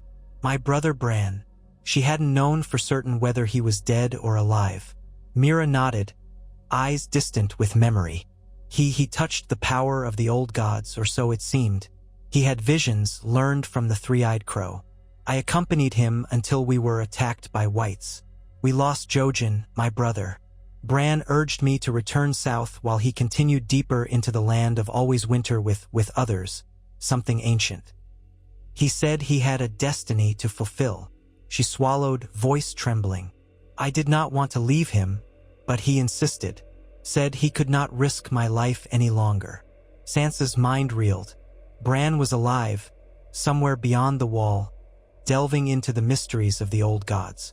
She thought of him as the bright-eyed boy who loved climbing and dreamed of being a knight. Now he was a part of something beyond imagination. Do you know if he's safe? She asked, voice quivering. Mira shook her head. I can't say. When I left, he was with the children of the forest and something else. A man who was but was not. It's hard to explain. Magic runs deep beyond the wall. We parted in the cold. I traveled for weeks until I found my father's men. then eventually made my way here." Her eyes filled with tears. "I'm sorry. I wish I had better news." Sansa gently touched her arm. "You've brought me more than I had. To know Bran still lives. That's a gift in itself." Her voice wavered. "Even if he's in peril. I only hope the old gods protect him." Mira nodded, gratitude flickering in her eyes for Sansa's understanding. "Bran was resolute, my lady. He believed his path was crucial for the future of all Westeros. He said the White Walkers are real, that they threaten to bring an endless night if not stopped." A chill snaked down Sansa's spine. "Then Jon's warnings are not just rumor. The danger is real indeed." "Yes," Mira said softly. "It's very real." With this news, Sansa's perspective shifted further. The entire North's petty squabbles or vendettas against the Freys paled before the cataclysmic threat of an undead horde. Bran was out there playing some vital role. Jon was at the wall trying to rally defenders. She was here trying to unite the North. Perhaps all these threads would converge. She recalled the old saying, "The lone wolf dies, but the pack survives." She realized with new clarity that the Starks, scattered though they were, might be the key to stopping a darkness that had not been seen for thousands of years. In the solar's flickering firelight, she and Mira talked late into the night, sharing stories of what had become of their families. Howland Reed remained in the Neck, reclusive, but apparently supportive of the Starks' restoration. Mira felt lost without her brother, Jojen, who had possessed the gift of green dreams. She wept softly, and Sansa comforted her. They formed a bond of shared loss, shared hope. The snows continued, but with each day, a subtle sign of the changing season emerged. The daylight lingered a fraction longer. The birds outside the castle walls chattered with cautious energy. The worst of the winter might pass in another few months, allowing travel again. Sansa planned meticulously for that day. She would call upon her newly sworn lords to muster. She would arrange for improved defenses at the Neck, coordinate with Jon at the Wall, and attempt to stave off any Frey incursion through Moat Cailin. She would protect her people no matter the cost. As she went about these duties, she often paused to reflect on the path she had taken. The terrified girl fleeing King's Landing, the coerced bride of Ramsay Bolton, the trembling newlywed with a vial of poison hidden in her gown, the fugitive crossing snowy wastes with Theon at her side. All of that had led her here, to the seat of her ancestors, forging alliances and preparing for a war unlike any the North had seen in living memory. Each day, she looked in the mirror of polished steel that hung in her bedchamber, half expecting to see a stranger's face. But it was still her, Sansa Stark, grown from innocence into something sharper, stronger. She prayed sometimes at the gods' wood, kneeling by the heart tree with the swirling red leaves. She did not know if the old gods truly listened, or if they whispered to Bran, or if they kept silent as the world turned toward darkness. But she prayed anyway, for her mother's soul, for Arya's safe return, wherever her sister might be, for Rickon so small and lost, for the memory of Robb and the father who had taught her to be true. She prayed for Jon, who carried the weight of the Wall, and for Bran, who had gone beyond it. She prayed for the entire North, hoping that no more red weddings or betrayals would stain these lands. Each day, she woke before dawn, donned her thickest garments, and tended to the tasks of leadership. The castle bustled around her. Theon lingered until the roads improved enough for a small band to make the journey north to Castle Black. When the day came for him to depart, she walked him to the gate in the pre-dawn hush. Flurries of snow danced in the torchlight as men readied horses. Theon stood with a pack slung over his shoulder. She clasped his hand, offering a faint smile. "Good luck, Theon. When you see Jon, tell him I wrote letters, but that I wish to hear from him. Let him know I want us to stand together." Her voice caught. "And thank you." He looked on the verge of tears, but he nodded, swallowing hard. "I'll tell him. And Sansa, you're doing good here. You'll be remembered for it." With that, he joined the small group heading north. She watched their torches vanish into the swirling snow, a knot in her chest. He was gone, carrying the memory of her family's forgiveness. something she hoped he would find at the wall. She turned back into Winterfell, hearing the gates thud shut behind her. As winter's peak gradually softened, more ravens brought tidings of minor scuffles, petty banditry, but no major threat. House Frye seemed quiet, locked behind their own walls. Perhaps the old man Walder Frye worried about rumors of Lady Stoneheart, or perhaps the winter snows deterred any foray. The Lannisters sent no word. King's Landing remained a distant rumor. Over time, Sansa gathered the sense that the wars in the south had left the crown too weak to assert any immediate authority over the north. That gave her breathing room, though she suspected it would not last forever. She continued forging alliances, ensuring that House Stark's justice was even-handed.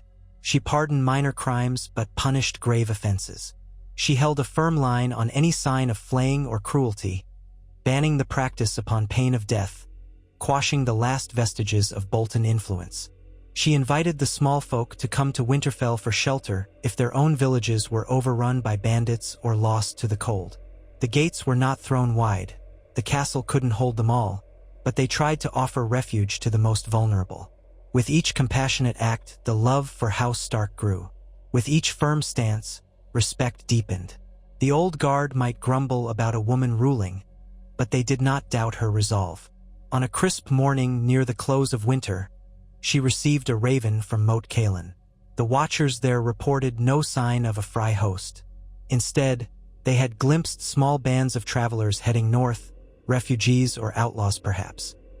The roads were still treacherous, but thaw had begun in earnest. Another night, perhaps two, and the main passes would open. War or peace, alliance or conflict, soon the world would intrude on the north again, no longer held at bay by snow. Sansa stood at the ramparts that morning, the message clutched in her hand. The sky was a pale, brilliant blue. Below, the courtyard glistened with half-melted snow. Workers chipped at ice, blocking the drainage channels. She heard distant laughter from a few children playing chase in the yard. She wondered if that was how she and her siblings had once sounded. Now, a wave of longing washed over her for those simpler days. She gazed beyond the walls, where the winds carried the promise of spring. Despite all she had endured, loss, betrayal, a forced wedding, poison in a cup, she felt a growing sense of purpose.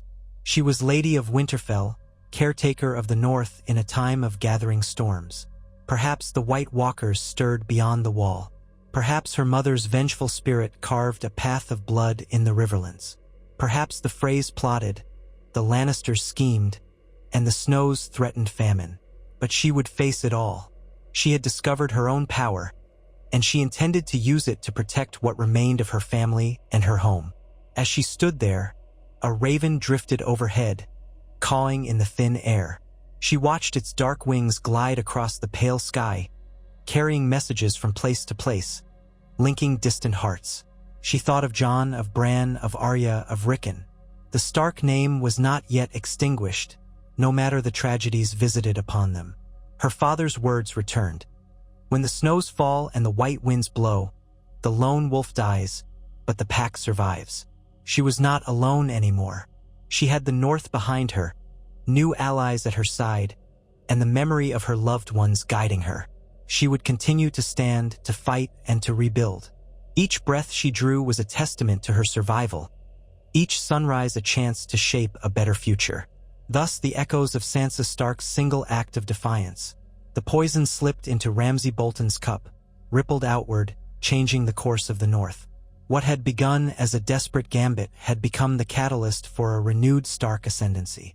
And though looming shadows threatened Westeros from every quarter, the north stood a chance, bound by old oaths, guided by a Stark once again, and determined to endure through the longest night.